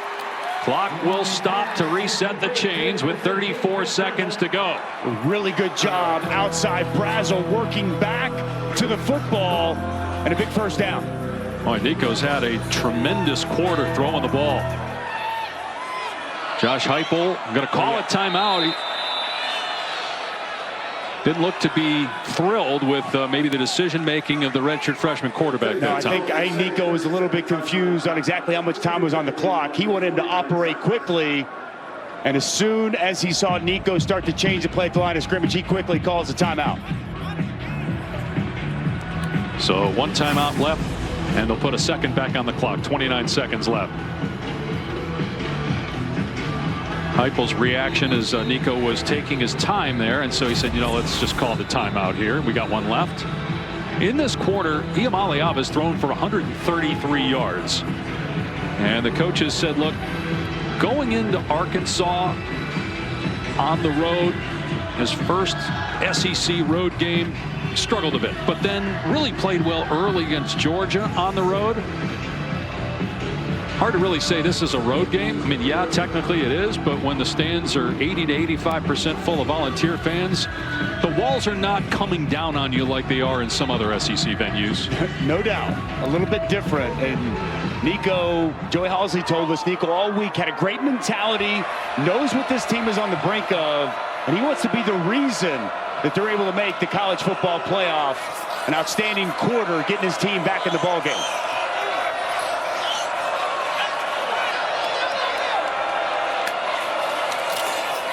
Play action, setting up, and lobbing it into the end zone. Kitzelman adjusts.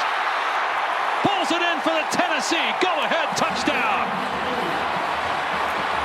Another dime from Iamaleava here in the quarter.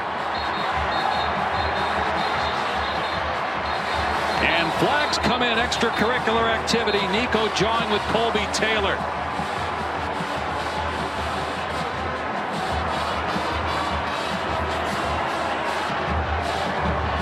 A 10-play, 96-yard drive that took just over 2 minutes time. And Nico with excellent touch on this football, put it high, let your talented tight end go up and get it and bring it in. What a drive put together by Nico Iamaleava. Result of the play is a touchdown. After the play, personal foul, defense number 6. The 15-yard penalty will be assessed on the kickoff. It'll be a try for a point. Okay, that's Colby Taylor, who we mentioned was getting into it with Nico, who was 5 of 7 for 57 yards passing on that drive and a touchdown. He's got 3 first-half passing touchdowns. Remember last week against UTEP, got off to a slow start. He had 3 touchdowns in the second quarter of that game. The balls ended up blowing out UTEP. Extra point makes it 24-17 Volunteers. Well, it's been the story of the day for this passing attack. The play-action pass and getting these safeties to bite. And once again, you're going to see Wright come up, and you're going to see Kitzelman just get vertical right in the middle of the field. And it's a perfectly placed ball once again by Nico Iamaleava. As these safeties continue to be aggressive, come downhill and help in run support, it is opening up the middle of the field for this passing attack. Now the 3rd touchdown pass of the game off of play action for Nico. Tennessee storms back from trailing by 14 points less than 5 minutes into the game to take a 7-point lead with 22 seconds remaining.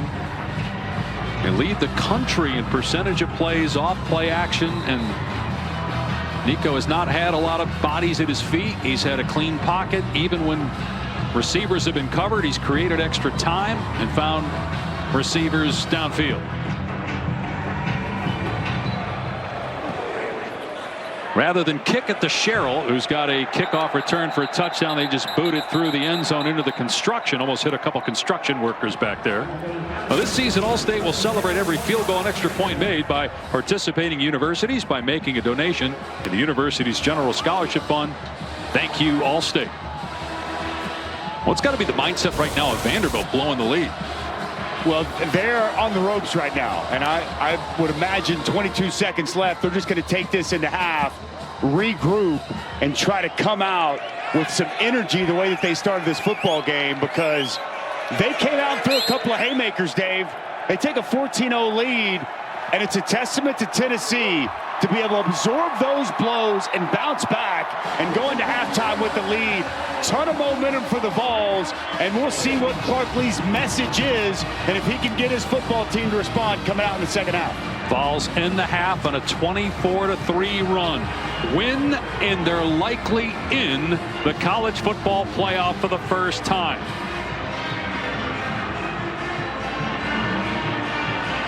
Tennessee will get the ball to start the second half. Now Vanderbilt lost 2 straight in 3 of 4, but maybe was running out of gas. Great start, but not a great finish. And let's check in with Taylor. Coach, after getting down 14-0, what was the key to battling back and now going into halftime with the lead? And just some simple things, man. You got to take care of the football. Kickoff coverage, had a guy run out of his lane. We play smart football. We got to play penalty free here in the second half and go take it. Thank you, Coach. Dave? 24-17, they lead at halftime. On the other side of the break, it's the Capital One Halftime Report with Kevin, Boog, and Dan. This presentation of the SEC on ABC will continue after this message and a word from our ABC stations.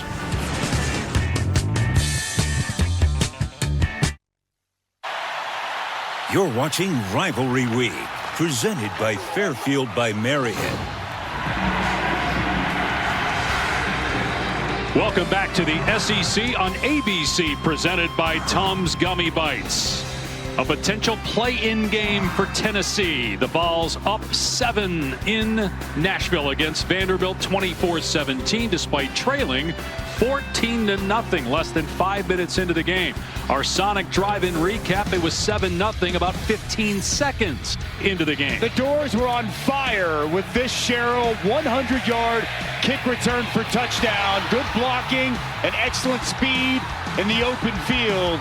But the one thing Vanderbilt could not do was slow down Nico Iamaleava off the play-action pass. These safeties flying downhill, trying to limit Dylan Sampson, opened up some big-time space in the middle of the field, and Nico Iamaleava made them pay. The first touchdown pass to Thornton, this one to the tight end Kitzelman before half.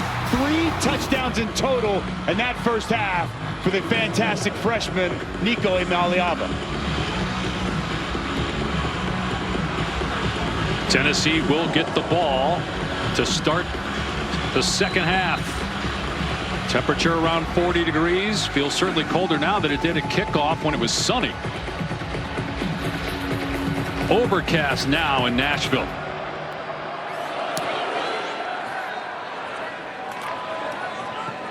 And this will be a touchback. We'll come out to the 25. Dave Pasch, Dusty Dvorak in the booth, Taylor McCrager down on the field. And boy, if you're Tennessee thinking playoff with a win, this is the way you want your quarterback performing. Absolutely. At his best, really this entire Tennessee offense. Explosive plays were the name of the game. They could establish Dylan Sampson and it set up the play action pass. And the confidence that Nico played with in that first half, as good as I've seen in all of SEC play. 5 touchdown passes in conference games all season until today. 3 in the first half. He had 3 in the first half last week against UTEP. 9-2 record. Trying to get to win number 10 as Sampson is upended after a gain of 6. Here's Taylor. We have to get pressure on Nico Iamaleava. That is what Clark Lee made very clear to me at half. And then he said when we rush 3, we have to be better in zone spacing, specifically on third down, he mentioned. But he said the message to his team is let's go win this game. And they really want to rely on the leadership of Diego Pavia in these moments, guys. It's a really good point, you know, that Taylor brings up. And Clark Lee mentioned to her, they've got no pressure on Nico, and they've done a great job operating, but they're going to have to, when they go play action pass, find a way to get Nico uncomfortable in this second half. If he has all day, it's going to be tough for the back end to hold up against the speed Tennessee presents at wide receiver. Now first down on the 36. And Nico going to keep it here off the left edge. First down and more. Banged out of bounds at the 48 by C.J. Taylor. Gain of 12. Well, Nick Rinaldi's going to work inside, and it's going to allow Nico to get to the edge. Linebacker works in, Nico identifies it, and a nice pickup. Now off play action, the pass is batted down, incomplete. And there was a receiver open downfield. So at least they got hands up that time. Mike Matthews was the intended target. Well, C.J. Taylor coming down from his safety position, gets right in the throwing lane, gets his right hand on the football. Because Iamaleava's been dealing. Great second quarter. For the redshirt freshman, playing just his 4th road game, a record of 1-2 away from Knoxville. He's engineered 3 come-from-behind wins for the Vols. Deshaun Bishop gets close to a first down. Gain of 9. That'll be 3rd and 1. Well, excellent job by Carriage, Lance Hurd, both pulling on the counter, paving a big path for Bishop on that run. And can the home team get a stop? Vanderbilt has not been able to slow down this offense for Tennessee much here today. They've got 333 yards, and they've had the ball for about 11 total minutes. They bring some pressure on 3rd and short, and Bishop over the top. First down to the 40. With Lance Hurd off the left side, caving down that side, helping allow Bishop to get just enough to move the chains. And you asked the right question, Dave. Can Vanderbilt get a stop?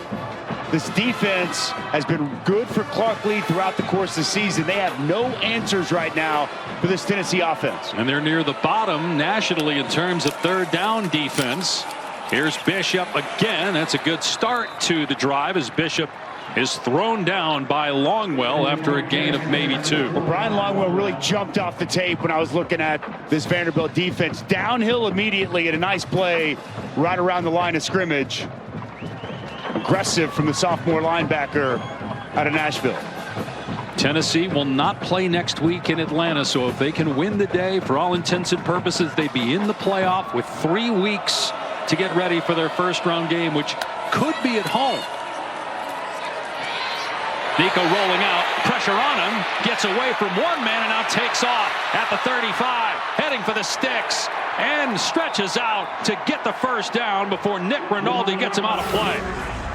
Well, Sidnor did a good job getting pressure initially, but Nico Imaliava really good feeling this pressure and being able to escape, and the speed in the open field as he reversed fields, moving at a different pace. Nice job avoiding the pressure. An excellent job picking up a first down. There's a comfort level with Nico right now that we're seeing that we saw in stretches, but maybe not this long. Imaliava again on the move, picking up positive yardage and running out of the 24. Let's check in with Taylor. This Tennessee offense a little banged up. Receiver Dante Thornton Jr., who we mentioned earlier in the game dealing with an injury, he is now out for the rest of the game with an injury, as well as running back Peyton Lewis. You will not see either of them in the second half, guys. Oh, that's big with Thornton already getting 2 touchdown catches in the game, and Brew McCoy hurt in pregame. We haven't seen him, and now Peyton Lewis is well done. Here's Bishop, tripped up by Patterson and tackled for a loss of 1 on the play, bringing up third down. But Langston Patterson shooting this gap, and he just gets a shoestring, but it's all that he needs to create this tackle for loss. Get his defense in a position to potentially get off the field. Feels like a must stop right now for Vanderbilt. All the momentum in the favor of the Volunteers. Can they create any pressure? Can Clark Lee's defense get Nico uncomfortable? And some movement on the right side of the line by Tennessee. Again, Brian Longwell of the defense inched towards the neutral zone. Did he cause Tennessee? Offside. Yep, he did. Defense number 4 in the neutral zone, causing a reaction. 5-yard penalty, third down. He's done that a few times. He got busted for it now. Yeah, I think Langston Patterson might be the culprit on this one, Dave. Hard count once again by Nico. Both of them certainly moved towards the line of scrimmage and caused movement by Tennessee. And now it'll be 3rd and 1 instead of 3rd and 6. And Vanderbilt does not hurt itself at all. The Commodores on the year lead the conference in terms of fewest penalties. And that was big right there. Tennessee just going to keep it on the ground as Bishop lunges close to the first down. Big collision at the line of scrimmage. Patterson coming downhill. Where are they going to mark this? It's going to be really close.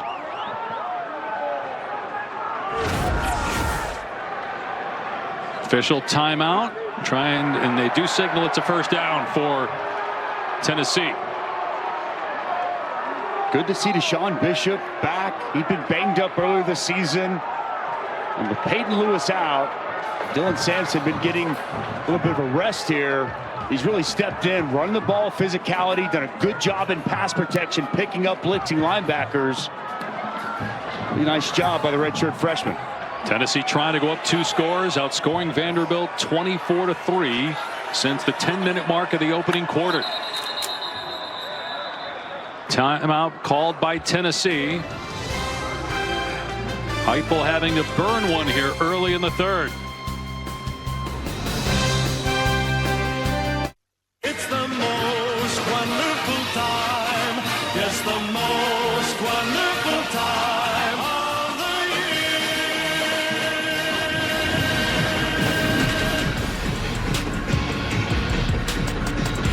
Taco Bell Live Más student section. All season long student sections across the country competing to be the Taco Bell Live Más student section of the year. Download the Taco Bell app to learn more.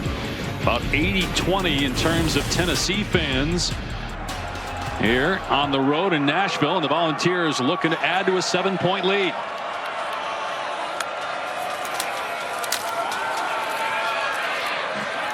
Bishop inside the 15, down to the 14, getting a lot of snaps here for Dylan Sampson as they enter the red zone. And good push off the left side. Left side of this offensive line, a lot of success. Point of attack and as pullers here on this drive for Tennessee. And how about this drive's almost as long as they had the ball the entire first half. Nico pulls it back, fires over the middle, caught, touchdown. And it's true freshman Mike Matthews. A big score for the Vols.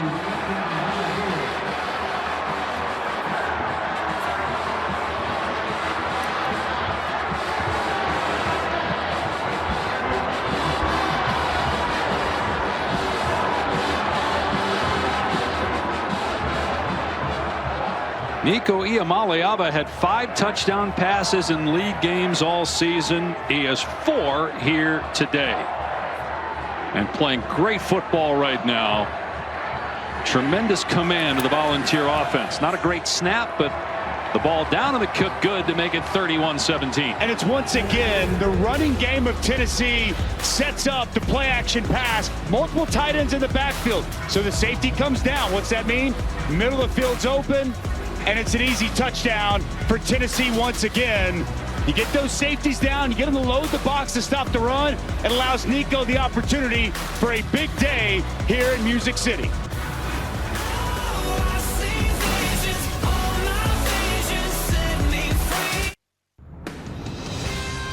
ABC College Football, presented by Tums Gummy Bites, is brought to you by Ram Trucks, built to serve.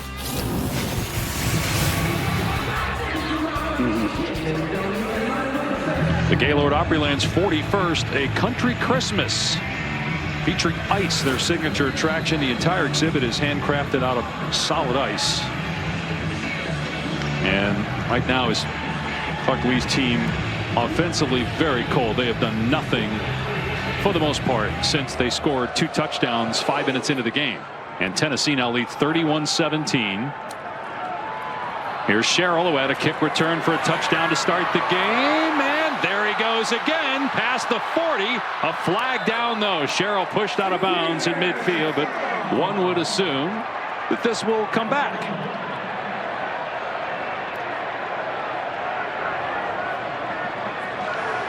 Here the return holding, return team.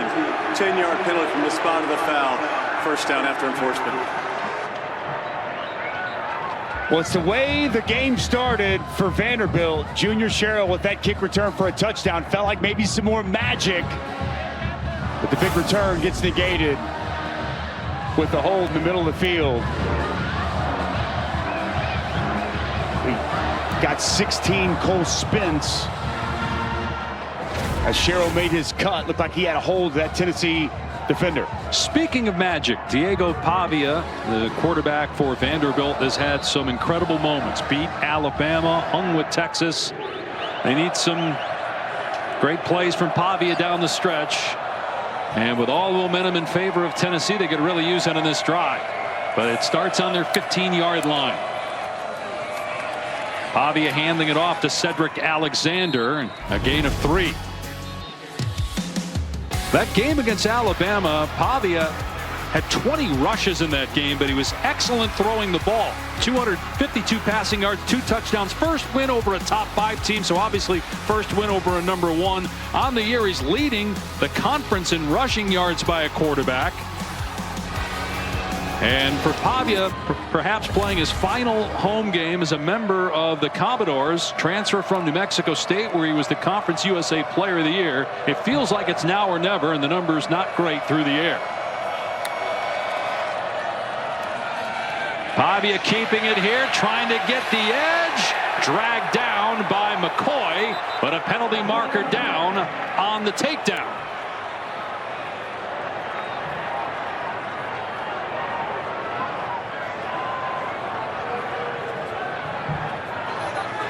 Personal foul, horse collar tackle, defense number 3. 15-yard penalty added to the end of the run, includes an automatic first down. Jermod McCoy coming up from his corner spot, did a good job keeping the edge, but gets that right hand, just slides down.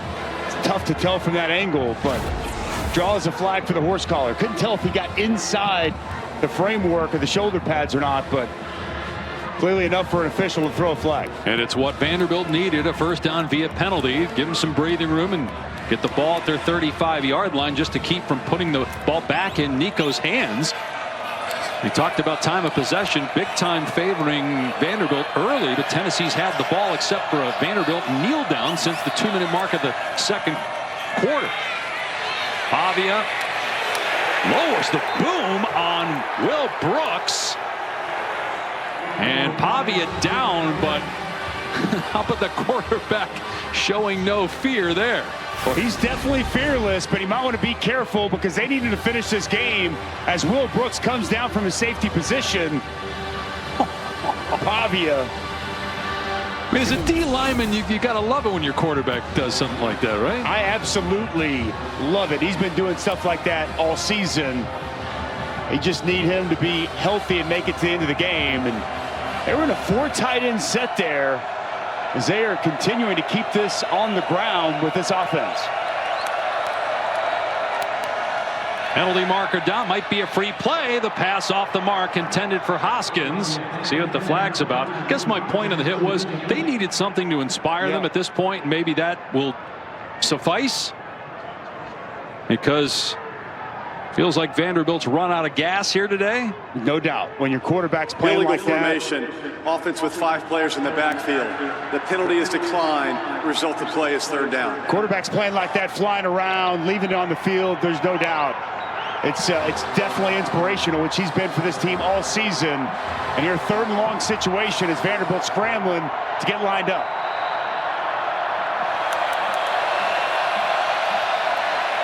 Pavia climbing the pocket, dumping it off, and an immediate tackle about 8 yards short of the line to gain. Skinner dragged down by McCoy. And for the moment, Pavia is staying on the field. But Jamad McCoy really good in coverage on Skinner. And the pressure got there quick to force that pass. And it was James Pierce Jr. I think there's no doubt, Dave, you got to punt the ball here at this point. Too much time left. Too much time left. It's 4th and long. You really, that's not where this offense thrives. I think that Clark Lee, though he recognizes putting his defense back on the field is an opportunity, he's got to punt the ball. 1 for 7 on 3rd down since a 3 for 3 start. And that bounces sideways and starts to roll downhill. Now, Tennessee will have it around its 19-yard line, but the Vols up 31-17.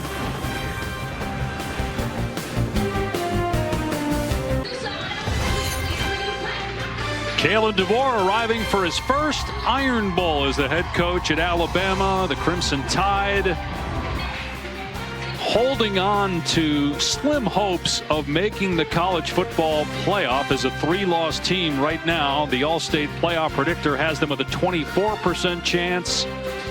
Georgia, great game last night, an 8 overtime, survived. They can get the automatic bid with a win against either Texas or Texas A&M next week in the SEC championship game. Texas plays A&M tonight. Again, Texas, the only 1-loss teams in terms of overall losses in the SEC. Dylan Sampson on 1st down as Tennessee trying to take some time off the clock. It's about 3 yards. Good to see Dylan Sampson back out there. We saw a heavy dose of Deshaun Bishop for the bulk of that last possession. What an unbelievable season it's been for Dylan Sampson. 22 touchdowns on the year. One of the best running backs in all of college football. We've seen some of that explosiveness on display here. Iamale able to throw off play action, now dumping it off across the middle. Close to the 1st down is Ethan Davis. He's just short, 3rd and 1. Well, just no pressure on Nico. He's got all day back there, Dave, to sit, survey the field. Doesn't take the shot down, just takes the check down. A nice pickup. 1st down, Sampson ripping through an arm tackle. Dylan Sampson, 9 100-yard games this year, the most at Tennessee in 30 years. It's shocking he did not be named a finalist for the Doak Walker Award. How about the jump cut, the spin? So tough to tackle. Dylan Sampson. Nice piece of running on 3rd and short. Not that there weren't good backs that were named finalists, but when you set a school record with all the great running backs they've had at Tennessee, he had 22 touchdowns on the year as that pass is caught by Matthews for a first down.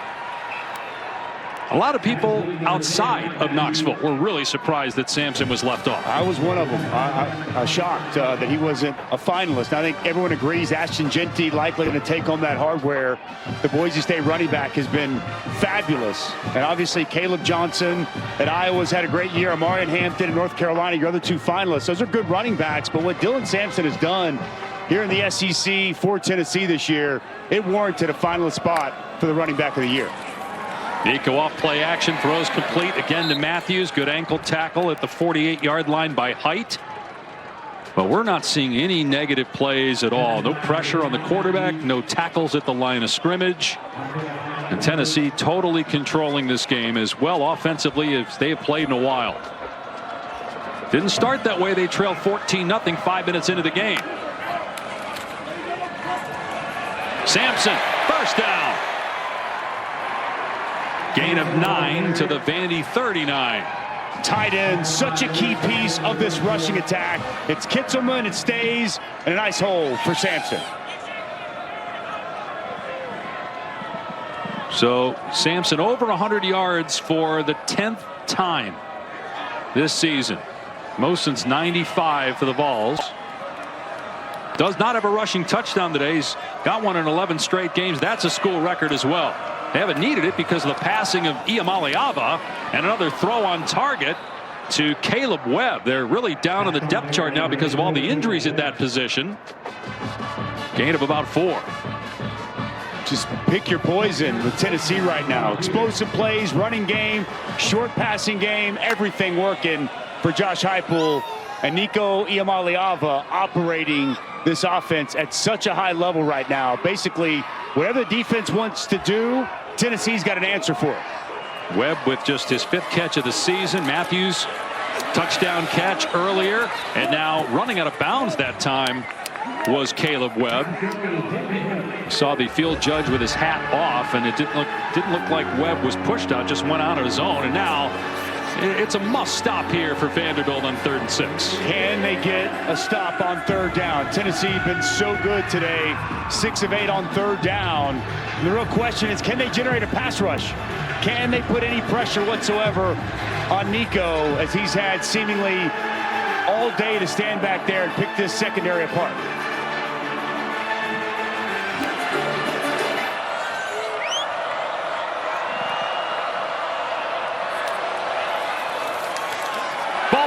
Down by Longwell, trying to set up the screen to Squirrel White. See if Josh Heupel goes for it on 4th and 6. With Brian Longwell, we've seen him a lot. He comes right off the edge, gets his hand up, and a good stop on 3rd down, but it's going to keep this Tennessee offense on the field. Remember, we told you earlier, 50 was about the edge of what they could kick, and Max Gilbert, so an easy decision for Josh Heupel here to keep his offense on the field. Kitzelman up here in the slot.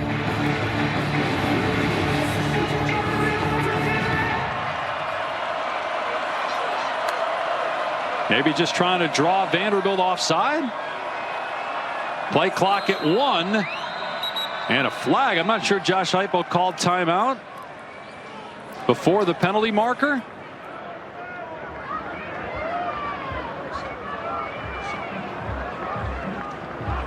Flag's down, and it wasn't picked up. A little surprised Heupel didn't use a timeout there, because now you're out of field goal range for sure. 5-yard penalty, remains 4th down. Well, if he took this, it's clear he's going to punt the football. Oh no, you got a chance to put the game away if you converted, though. I agree. I thought he would have gone for it, but when he takes the delay a game, he was clearly going to go for a hard count that's worked several times today. And I guess he looks at the way his defense has played as of late, pin him back, and punt on the football. I'm surprised, though. We typically see them go for the juggler in that spot for this Tennessee team. First punt of the day for Tennessee. Jackson Ross back at his 45. Ross giving his gunner some time to get down there before he released the kick, and it checks up at the 1. What a punt. That landed just inches from the goal line and stuck. You were a state champion golfer, Dave Pasch. I've seen you swing. Look like is that your 56 degree, or was it a 60 degree use there? We didn't have those back when I played. Look, how about that punt, though? Wow. Perfect. Little check on that, come back. So good decision to punt is what you're saying, rather than going for it on 4th and 6. I think it worked out just fine for Josh Heupel, and this defense of Tennessee has been dialed in, and it's been tough for Vanderbilt to muster up anything really since the first quarter of this ball game. Just 35 passing yards for Pavia. The last 4 possessions for Vanderbilt, only 3 first downs, and now the quarterback standing in his end zone.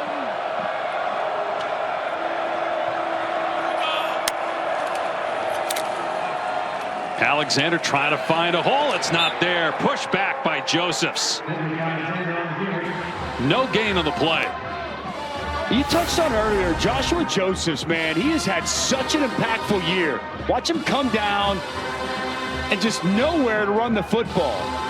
Gets down inside, gets square, plays off the block, creates that tackle right at the line of scrimmage. You know, he was challenged by Tim Banks, his defensive coordinator, to really step up as a run stopper. He's taken the challenge.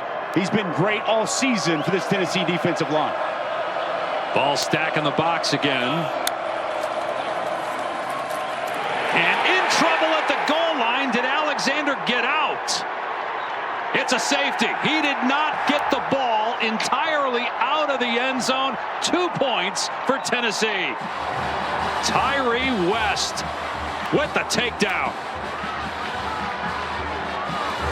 Well, this defense creates as many tackles for loss as just about anybody. We take a look at it from the pylon cam. And here's Tyree West. He's getting up the field, creating the negative play. I may take a look at this, Dave. Right. Look like the ball. It's the opposite of when you're going into the end zone, where it's just the plane. If the entire ball is out, then it's not a safety. Let's bring in Bill Lamagna. Did you see what the officials on the field saw there? A safety. That goal line shot looks to me like he's got the entire ball outside in the field of play and gets pulled back into the end zone. I'd like to see this ball put back at the 2-inch line, 5-inch line, whatever. Well, they're going to review it. Tyree West gets vertical, gets up the field. You see as he grabs Alexander. Tough to tell from that angle. Ball was in his right hand. Do you have enough video evidence beyond all doubt right here to say that he got it out? That's the other thing, is do you have enough video evidence to prove it otherwise? I'd be surprised just looking at that if they overturn it, but I agree with what Bill said. We think he's out, but thinking at this point doesn't change the call. It's got to have proof. Beyond all doubt, and I'm not sure you got it from what we've seen. Tennessee 7th in the country in tackles for loss coming into today with 88. It's been a staple of Tim Banks' defense the last 4 years. We see once again the penetration by Tyree West as he slings Alexander to the ground. And you mentioned Tim Banks, 3-time Broyles Award nominee. He's been at some really good places. Would imagine he's had interviews for head coaching jobs, and just based on this being one of the best defenses in the country and just how depleted they were during the end of the Jeremy Pruitt era and the beginning of the Josh Heupel era, because he had to clean up the mess that was here. Wonder if Tim Banks will get some love this offseason for head coaching jobs. He should be looked at and he should be talked about. He's done a fabulous job as a defensive coordinator for Tennessee. Every year they've continually gotten better and better, and this year one of the best in all of college football. The ruling on the field stands. Safety. There you go. Just not enough video evidence to say. Otherwise, that's a huge 2 points, and plus Tennessee gets the ball now. And that's exactly what Josh Heupel was thinking when he decided to punt the football. Yeah. By the way this defense is playing, I mean, David, they've completely taken Diego Pavi in this offense out of any type of sync they might have had early in this ball game. As the Tennessee defense today, a couple of sacks, some negative plays, a pick, an interception, and they have been excellent on third down. In this game, Vandy started 3 of 3 on third down, 1 of 7 since then. You can kick or punt. They elect to punt there, and it's not a good punt. It goes out of bounds around the 35, and that's where Tennessee will operate late in the third. Got a flag flying in. Tuesday night, we'll have the exclusive reveal of the next college football playoff top 25 rankings. Reese and the guys breaking it down from top to bottom. 12 teams make it. Top 4 highest ranked conference champions get byes. Right now, Tennessee is number 8. First round matchup at Georgia, according to the rankings, and obviously Tennessee hoping that changes and that eventually they end up with a home first round game. All the first round games are played on campus 3 weeks from today. It's like Christmas come early for college football fans. Home playoff game's going to be incredible. We were just in Knoxville a couple weeks ago. Again, 16 minutes left in this game. You don't get too far ahead of yourself, but if they can hold on, can you imagine that scene in Knoxville, Tennessee for a home game, playoff game? You're going to have one Friday night game and then 2 afternoon games on Saturday and a Saturday night game. Here's Bishop getting the carry into Vanderbilt territory to the 44. And look, all of those environments will be great, but obviously certain places are better at night. And so just be really curious to see how that all plays out. Who plays when, who eventually gets the home games, what teams get byes, and can the Big 12 make up some ground? Boise won yesterday, so they have the inside track at one of the top 4 conference champion byes. Then those quarterfinal games are on neutral sites as Brazel makes the catch right at the first down marker.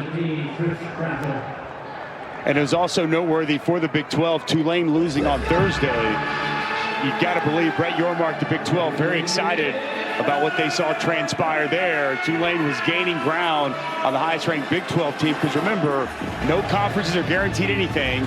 It's the 5 highest ranked conference champions to get the automatic qualifiers for this year's playoff. And Tulane was only 1 spot back of Arizona State, the Big 12 leader, prior to that loss. So you'd have to think at this point the Big 12 will get one of those 5 spots. Tennessee certainly looks like it's going to get one of the 12 playoff spots. This presentation of the SEC on ABC will continue after this message and a word from our ABC stations.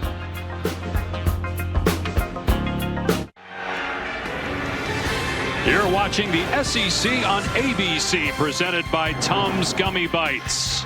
From Nashville, Tennessee, you're watching Fairfield by Marriott Rivalry Week. Tennessee has won the last 5 in this series, trailed 14-0 early in the game, but now on a roll. 33-17, starting the 4th quarter with a 3rd and 1. Keeping it on the ground and getting it easily with Bishop down to the 30. And moments ago, Taylor with Clark lead the Vanderbilt coach. Coach, with a quarter left, what will it take for your team to win? Well, stop, first of all. I mean, obviously, we just, the momentum shifted on us and we're having trouble getting it back. Obviously, the safety was a big play. So we got to go make a play here. It starts with a stop for us and then get the ball back to our offense. Let's go score and let's make this a tight game. We got to play with a little spirit here. Thank you. Dave? Yeah, Taylor, this is very unlike Vanderbilt this year. Win against Alabama, Virginia Tech, lost by 3 against Texas, double overtime loss to Missouri, not blown out by anybody. As Nico Iamaleava throwing it into the end zone here, and it is incomplete. It came out at the last second when Matthews hit the ground. In coverage, Colby Taylor already got flagged once. There's a penalty marker down in the backfield here. Well, boy, this pass was put in a good spot. Matthews, little push off, unable to bring that in as he goes to his back. Nico continuing to take shots down the field. And again, some jawing too from Colby Taylor. Receiver downfield, offense number 63. 5-yard penalty, repeat first down. So Cooper Mays, a rare mental mistake from him there. What's this tough, man, when you run some of these RPOs The offensive line doesn't always know, is it run, is it pass? Quarterback's making that decision, and Cooper Mays just caught in a bad spot down the field. So that's a feel thing, right? You're just kind of sensing what's going on there if you're Cooper Mays? Yes. I mean, look, you're blocking run initially, and, just it's up to the quarterback. He's going to make that determination on the fly. If he's going to throw the football, or he's going to give it. Give it here to Sampson. And Sampson powering through tackles to get the 5 yards back to the 30. Again, Tennessee milking the clock. Vanderbilt has just 61 yards of offense since the first quarter when it hit 88 yards. Sampson had an early fumble that Vandy turned into a touchdown, but now he's got over 100 yards. We're seeing now Tennessee slowing this game way down. They actually had a muddle huddle a second ago and taking their foot off the accelerator. Nico, another dart. Brazel stepping out close to a first down. Boy, if you're Tennessee, you're the coaching staff and you're the fan base, the way Nico Iamaleava is throwing the football right now, it's got to give you a great hope potentially going to the playoff. Excellent confidence. The balance this offense has right now, throwing for 258, running for 191. Obviously, the way this defense has played all season long, this is exactly what Vols fans have been hoping and waiting to see in SEC play, a performance like this from Nico. Don't underestimate, too, the play in the cold weather. He probably has not played in an environment where it's this chilly, temperatures around 40, knowing what's probably ahead in a few weeks, potentially.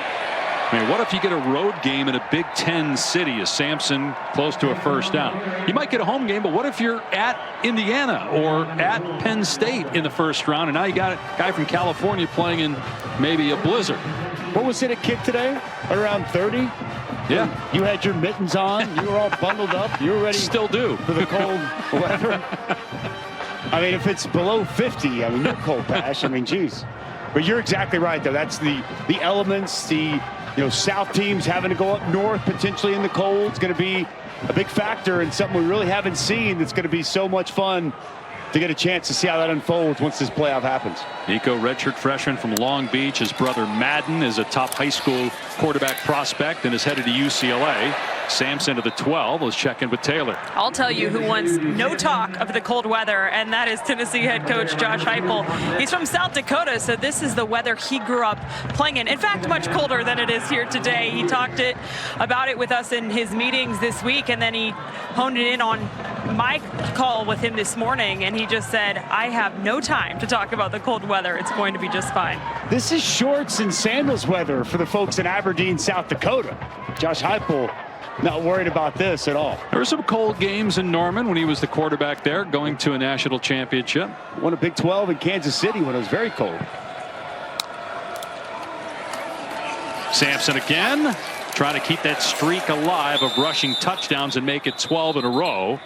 Pushed back by C.J. Taylor at the 9-yard line. This physical piece of running by Dylan Sampson.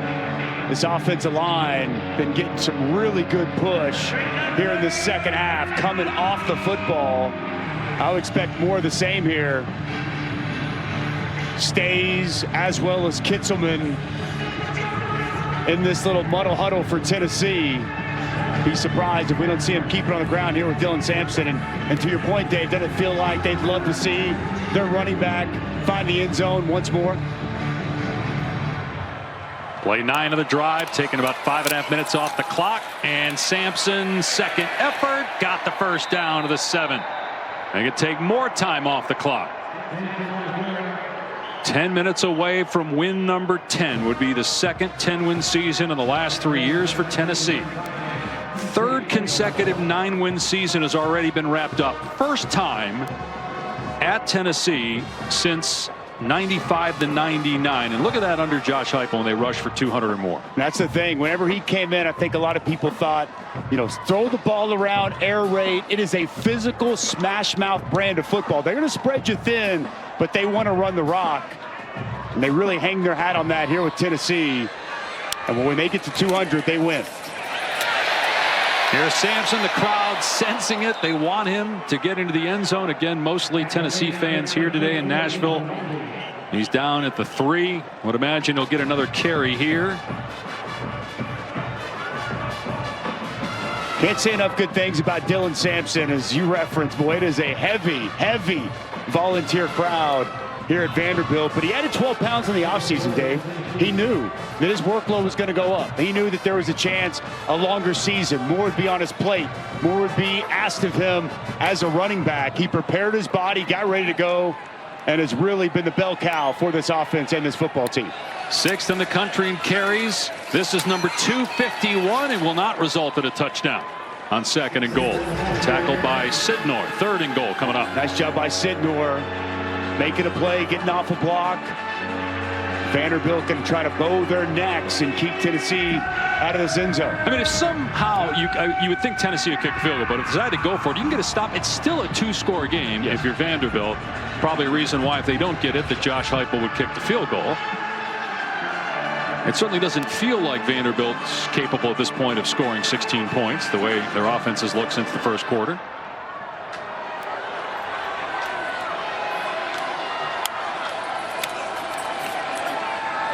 Nico to throw, passing complete. So 4th and goal. And Heupel realizing with the field goal, you kick the field goal. You go up. Game's over pretty much. You go up 3 scores with 8.5 minutes to go. I know they would love to tack on another touchdown. You know, would have worked out perfectly for them to get Dylan Sampson in the end zone, keep that streak alive, but you don't mess around here. Football is weird.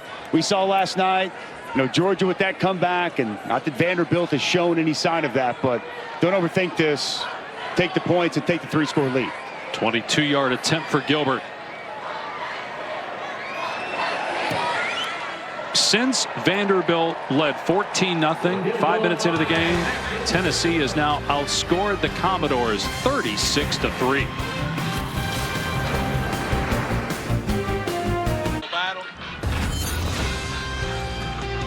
Ryan Williams leads Alabama against Auburn. Another chapter of the Iron Bowl coming up next year on ABC.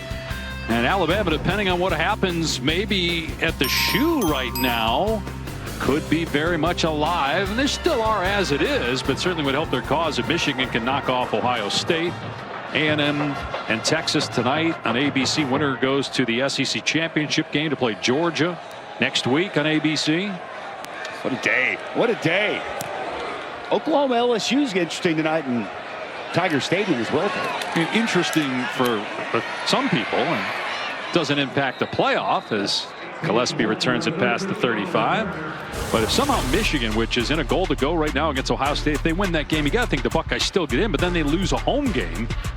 And they have to play on the road in the first round, and that could help some teams in front of them. Notre Dame's got USC up next. And again, you got the top 4 highest-ranked conference champs that get byes. They don't play in the first round on campus. They would play on traditional bowl sites, neutral site games. And this obviously was based off of Tuesday night's College Football Playoff Committee's rankings. That's sure to change as these games continue to unfold. Just so much intrigue around this playoff and so much still at stake here today. Diego Pavia back to throw with his team down 19, and he's sacked back at the 17 by Jackson Moy, or at the 27-yard line rather. Well, this defensive line, it's been so good all year, and Jackson Moy, just part of the rotation, just going to get good push. The coverage down the field sets this up as Diego Pavia realizes nobody's open, tries to break the pocket, and Moy takes him to the ground.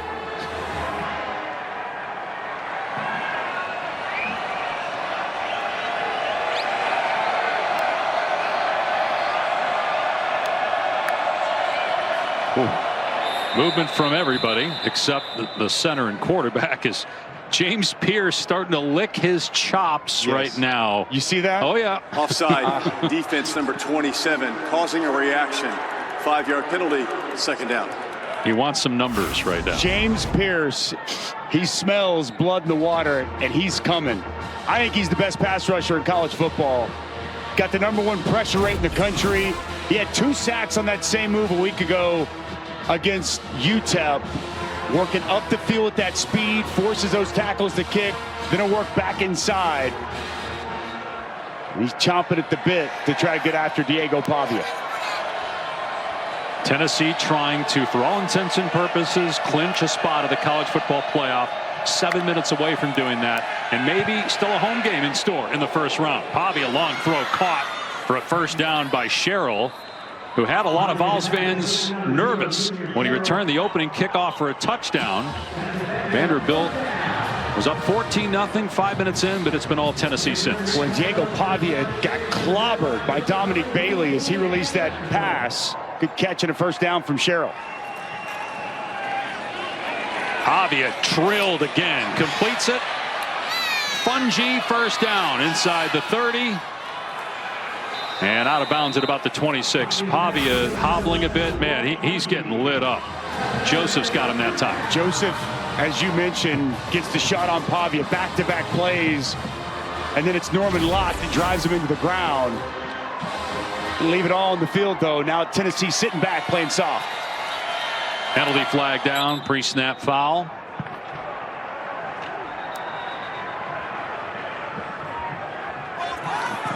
Prior to the snap, false start offense. Not all 11 players got set. But Diego Pavia was beat up and banged up coming into today. But he's taken some shots. He's delivered some shots. He's taken some shots. And that's the Pavia way. Delivered that on Will Brooks. And here late, he's taken a couple of big hits from these Tennessee defenders. That from Boo Carter. He's hoping this isn't his final home game. He's suing the NCAA over eligibility as a JUCO transfer, seeking 2 more seasons. Tough way to end the year for Pavia and Vanderbilt given the season they've had. Although Pavia with a dime here to Hoskins for the touchdown.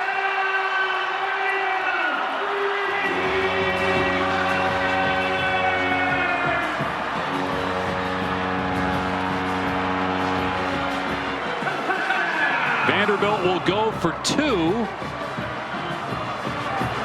1 or 2. It's still a 2-possession game. And do they have enough time on the clock to get 2 more possessions? Quick strike touchdown. Exactly what Vanderbilt needed to do. Go for Dos, brought to you by Dos Equis. This would make it 36-25.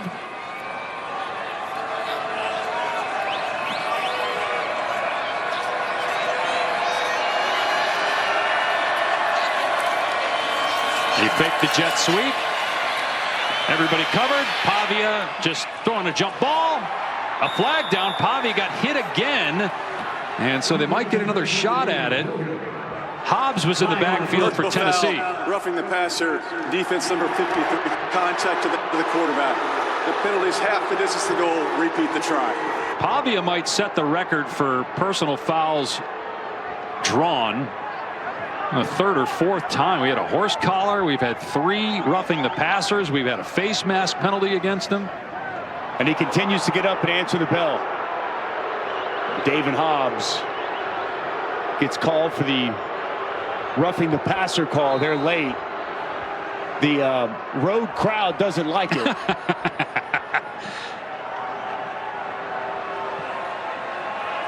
Well, that road crowd, will they storm the field if they win and make the college football playoff?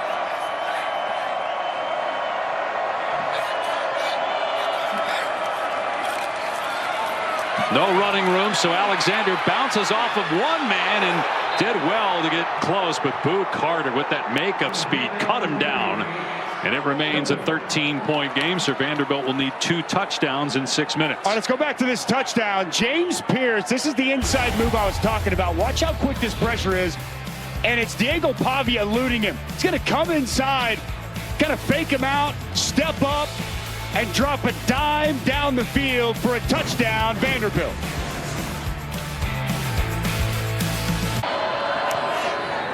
Vanderbilt electing to pooch it downfield rather than an onside kick. Scooped up by Sampson and tackled at the 20. 5:54 to go. Tennessee ball when we come back. The Iron Bowl and Jalen Milroe up next. Ohio State, Dave, back to you. Unreal. given how Michigan had played this year. Sampson picks up a couple yards. Ohio State now 2 losses. You still think they're in, but they drop, and so maybe this helps Alabama, Ole Miss, or South Carolina, which beat Clemson, by the way. Yes, South Carolina's gone final at Clemson, 17-14 win. I'm in shock that happened in the shoe today, Ohio State losing to Michigan. I got to be honest, I did not think that was going to be possible. Everything with what's happened the last 3 years. You heard Dan say it, the most expensive roster in college football. They were a 3-touchdown favorite in that game today, Dave. Wow. Javonte Sprague shaking up right guard. Where does Ohio State drop? 9, 10, somewhere in that range, you think? I think Ohio State, with the win at Penn State, is still going to be in the college football playoff. But now Indiana goes to the Big Ten Championship. They're going to play Oregon. And Ohio State has now lost home field advantage. They're going to have to go on the road and play somewhere. And if you're Tennessee, again, you got to finish this game. 5:41 left. You're up 13. Game still left to be played. But if you get out of here with a win, with that loss, that's going to move you up the pecking order, potentially to host a playoff game. And you mentioned Indiana. Indiana, if it were to win the Big Ten Championship, gets the automatic bid. But if they get blown out by Oregon, that may impact whether they get in at all. Wow. Sampson taken down at the 23, and so 3rd down coming up. Good on Vanderbilt here, continuing to fight. Down 19, they go down and get a quick score. Defense with a couple of nice stops on 1st and 2nd down. Can they answer the bell here on 3rd down? Tennessee has owned 3rd down in this game, 9 of 13.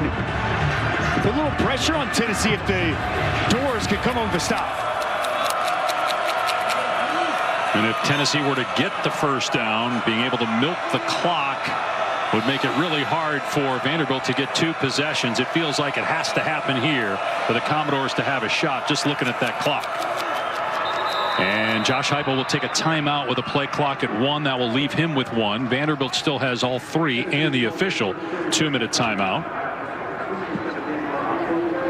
Well, we started the day with this, and I think it's important to throw it out there again. There were people that said when the college football playoff expanded to 12 teams, oh, this is going to hurt the regular season. It's going to take away from these games. We weren't those people. I mean, last night with Georgia going to 8 overtimes and then Michigan upsetting Ohio State, which would be big any year, but especially this year. Yeah. And there's so many more games left. Who knows what we're going to be saying about how the field looks tomorrow morning. It's going to be, there's so much football left to be played. We're just getting this wild day started here today, so much more in store and so much can change. You look at last weekend and everything that happened, how wild some of those upsets were, what we've already seen so far. College football is delivering at an unbelievable clip, and it really just builds and adds so much drama, so much intrigue to the end of this season. Conference races, college football playoff spots, it's really got a little bit of everything going right now. And what if Texas A&M wins tonight and then wins the SEC championship and gets the automatic bid? That's going to knock somebody out that would have gotten an at-large normally. They're going to keep it on the ground and easily get the 1st down with Dylan Sampson. That will allow Tennessee to take more time off the clock. Flags come flying in, and that vicious hit afterwards. C.J. Taylor got thrown down by a Tennessee offensive lineman, and John Campbell Jr. has to be separated from a couple of teammates. He's pushing and shoving his own guys right now. The result of the play is a 1st down for Tennessee. After the play, personal foul, unnecessary roughness, offense number 74. The 15-yard penalty will be enforced. It will be 1st and 10 after enforcement. They still get the 1st down, but John Campbell Jr. is hot. He's yelling even at Josh Heupel as he goes off, just not sure what got him upset or why that was necessary at this point of the game. John Campbell is a 7th-year senior. Just got to be smarter than this. He's going to come in your screen. Just don't understand what he's doing there. Not smart. It's not smart whatsoever. Let's go back and look at this play. This is such a key block. You're going to get by courage, and then you're going to see Kitzelman get up and get to that 2nd level. Counter, staple play of this offense. 3rd, and a chance to seal the game. And it's Dylan Sampson hitting it downhill. Good blocking. A nice job finishing the run, and just a boneheaded mistake by John Campbell. And then you had some of his teammates trying to settle him down and tell him that was unwarranted. He didn't want to hear it. Nico just keeping it here. He got to be careful. He took a big hit at the 38-yard line from Fontenette. It's another first down, though, for Tennessee. I like Nico pulling it and being a runner. He is a dangerous runner. When you got a lead like this, get out. Yeah. Get down. Save your body. Save those hits. Again, to me, that's a little bit of untapped territory. I don't think that they have utilized him as much of a runner as what he's capable of. Now, he's got that slender frame, and you want to keep him healthy, but you do wonder, moving forward in the postseason, how much more of a factor could that potentially be for this offense? Tennessee going to take as much time off the play clock before snapping it. Sampson up the middle, another broken tackle, and into Vanderbilt territory as Dylan Sampson, well over 150 rushing yards now on the day and closing in on almost 1,500 for the year. Watch him run behind his pads here, Dave. I mean, he's just so tough to tackle. He can get low, the burst through the hole, running through arm tackles. Second time we've had a chance to see Dylan Sampson live, and man, he has not disappointed in a record-setting afternoon here today as the most yards in the history of Tennessee football in a regular season. Wow. And I just think of all the great backs they've had over the years on Rocky Top. Already got the school record for rushing touchdowns. Ball on the ground. Nico picks it up and then gets swarmed. That was almost a disaster with 2:40 to go, but they recovered and can take time off the clock. Although Vanderbilt's going to call a timeout. You think of, too, as we're talking playoff here in Tennessee, likely in with a win and maybe a home game now with Ohio State losing. You still got Notre Dame in USC. Miami at Syracuse up next on ESPN. We already touched on A&M tonight. Bama, Auburn's playing better, and now you got the Iron Bowl up next on ABC. That's why it's a fool's errand to try to start acting like we know what's going to happen. If this college football has taught us anything, expect the unexpected. Anything can happen. So sit back, get those. By now, what is it like? Day 3 on the leftovers. Still got that Thanksgiving Day turkey sitting there making some sandwiches on the Saturday afternoon. Settle in. It's going to be a lot of fun for college football with Ryan Williams and the Iron Bowl coming up here in just a bit.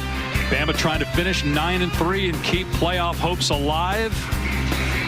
South Carolina won today, 6 straight wins for the Gamecocks. How much, if those teams are in the mix, does the committee look at head-to-head or how you're playing down the stretch, how they weigh those two tools that they use? A committee's 12th ranked team in Clemson. I mean, by the way, you would say it knocks out Clemson, but it doesn't. But if Miami loses at Syracuse, Clemson's in the ACC championship. And again, if you win, you get the automatic bid. So right. Clemson would not, at this point, be in with an at-large, but they can knock somebody else out by getting the automatic bid if Miami loses first. Sampson again, inside the 40. And close to another first down, but got another injury. And that's Squirrel White. Oh, man. I mean, they've lost Thornton today. McCoy didn't play today. Now you got Squirrel White down. Sampson is hurt, too. Again, you got 3 weeks before your next games. You do have time to get healthy, but, I mean, it's too close for comfort at this point. You understand why Josh Heupel's keeping these guys on the field. It's only a 12 or 13-point game, 2-possession game with 2 minutes left. So he's keeping those guys out there, but guys keep going down. We saw Nico take a hard hit on the last possession. Squirrel White here on the left side of your screen. Take a look, and he had finally gotten healthy. Well, he stepped on Dylan Sampson's foot, and then C.J. Taylor comes in late with a hit on him. And Dusty, at the top of the screen, I don't know if you saw, but Cooper Mays was shaken up too. So 3 guys on that one play that banged up. I think Josh Heupel upset with that shot C.J. Taylor gave his receiver, Squirrel White. And remember, Taylor was the recipient of that hit by John Campbell, a late hit a moment ago. Dylan Sampson is getting helped off the field with a massive day he put forth here. 178 yards on the ground, over 7 yards a carry. Just continues to add to the confusion as to how he was not a Doak Walker finalist, as we talked about earlier in the show, as one of the nation's best running backs. Clearly was that all throughout the season and proved it once again here this afternoon. Going into the medical tent, Cooper Mays is staying in the game, so he's okay.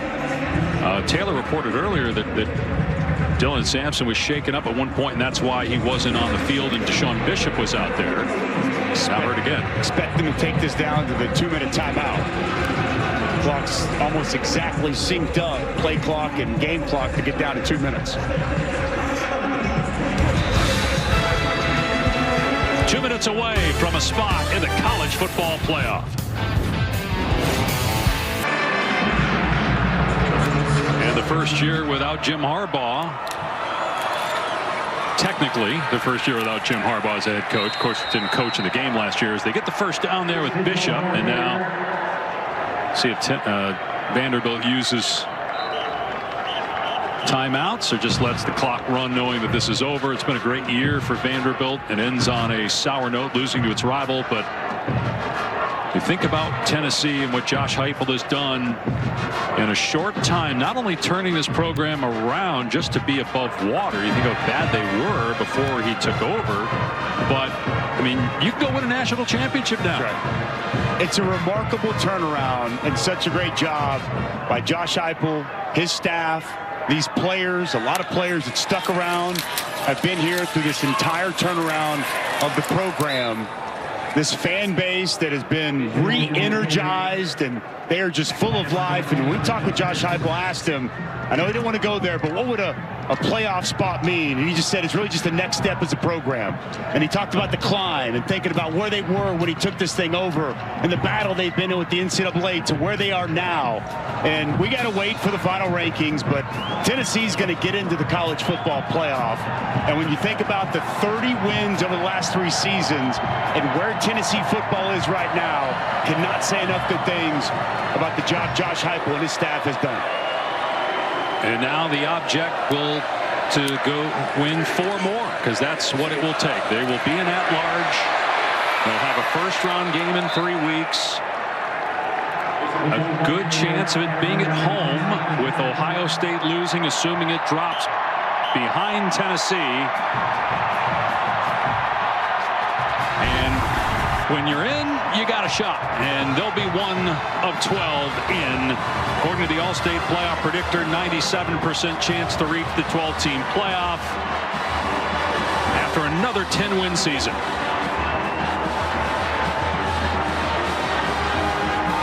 We've got the Iron Bowl coming up next. For Dusty Dvorak, Taylor McGregor, Dave Patch saying so long from Nashville, Tennessee, off to the college football playoff.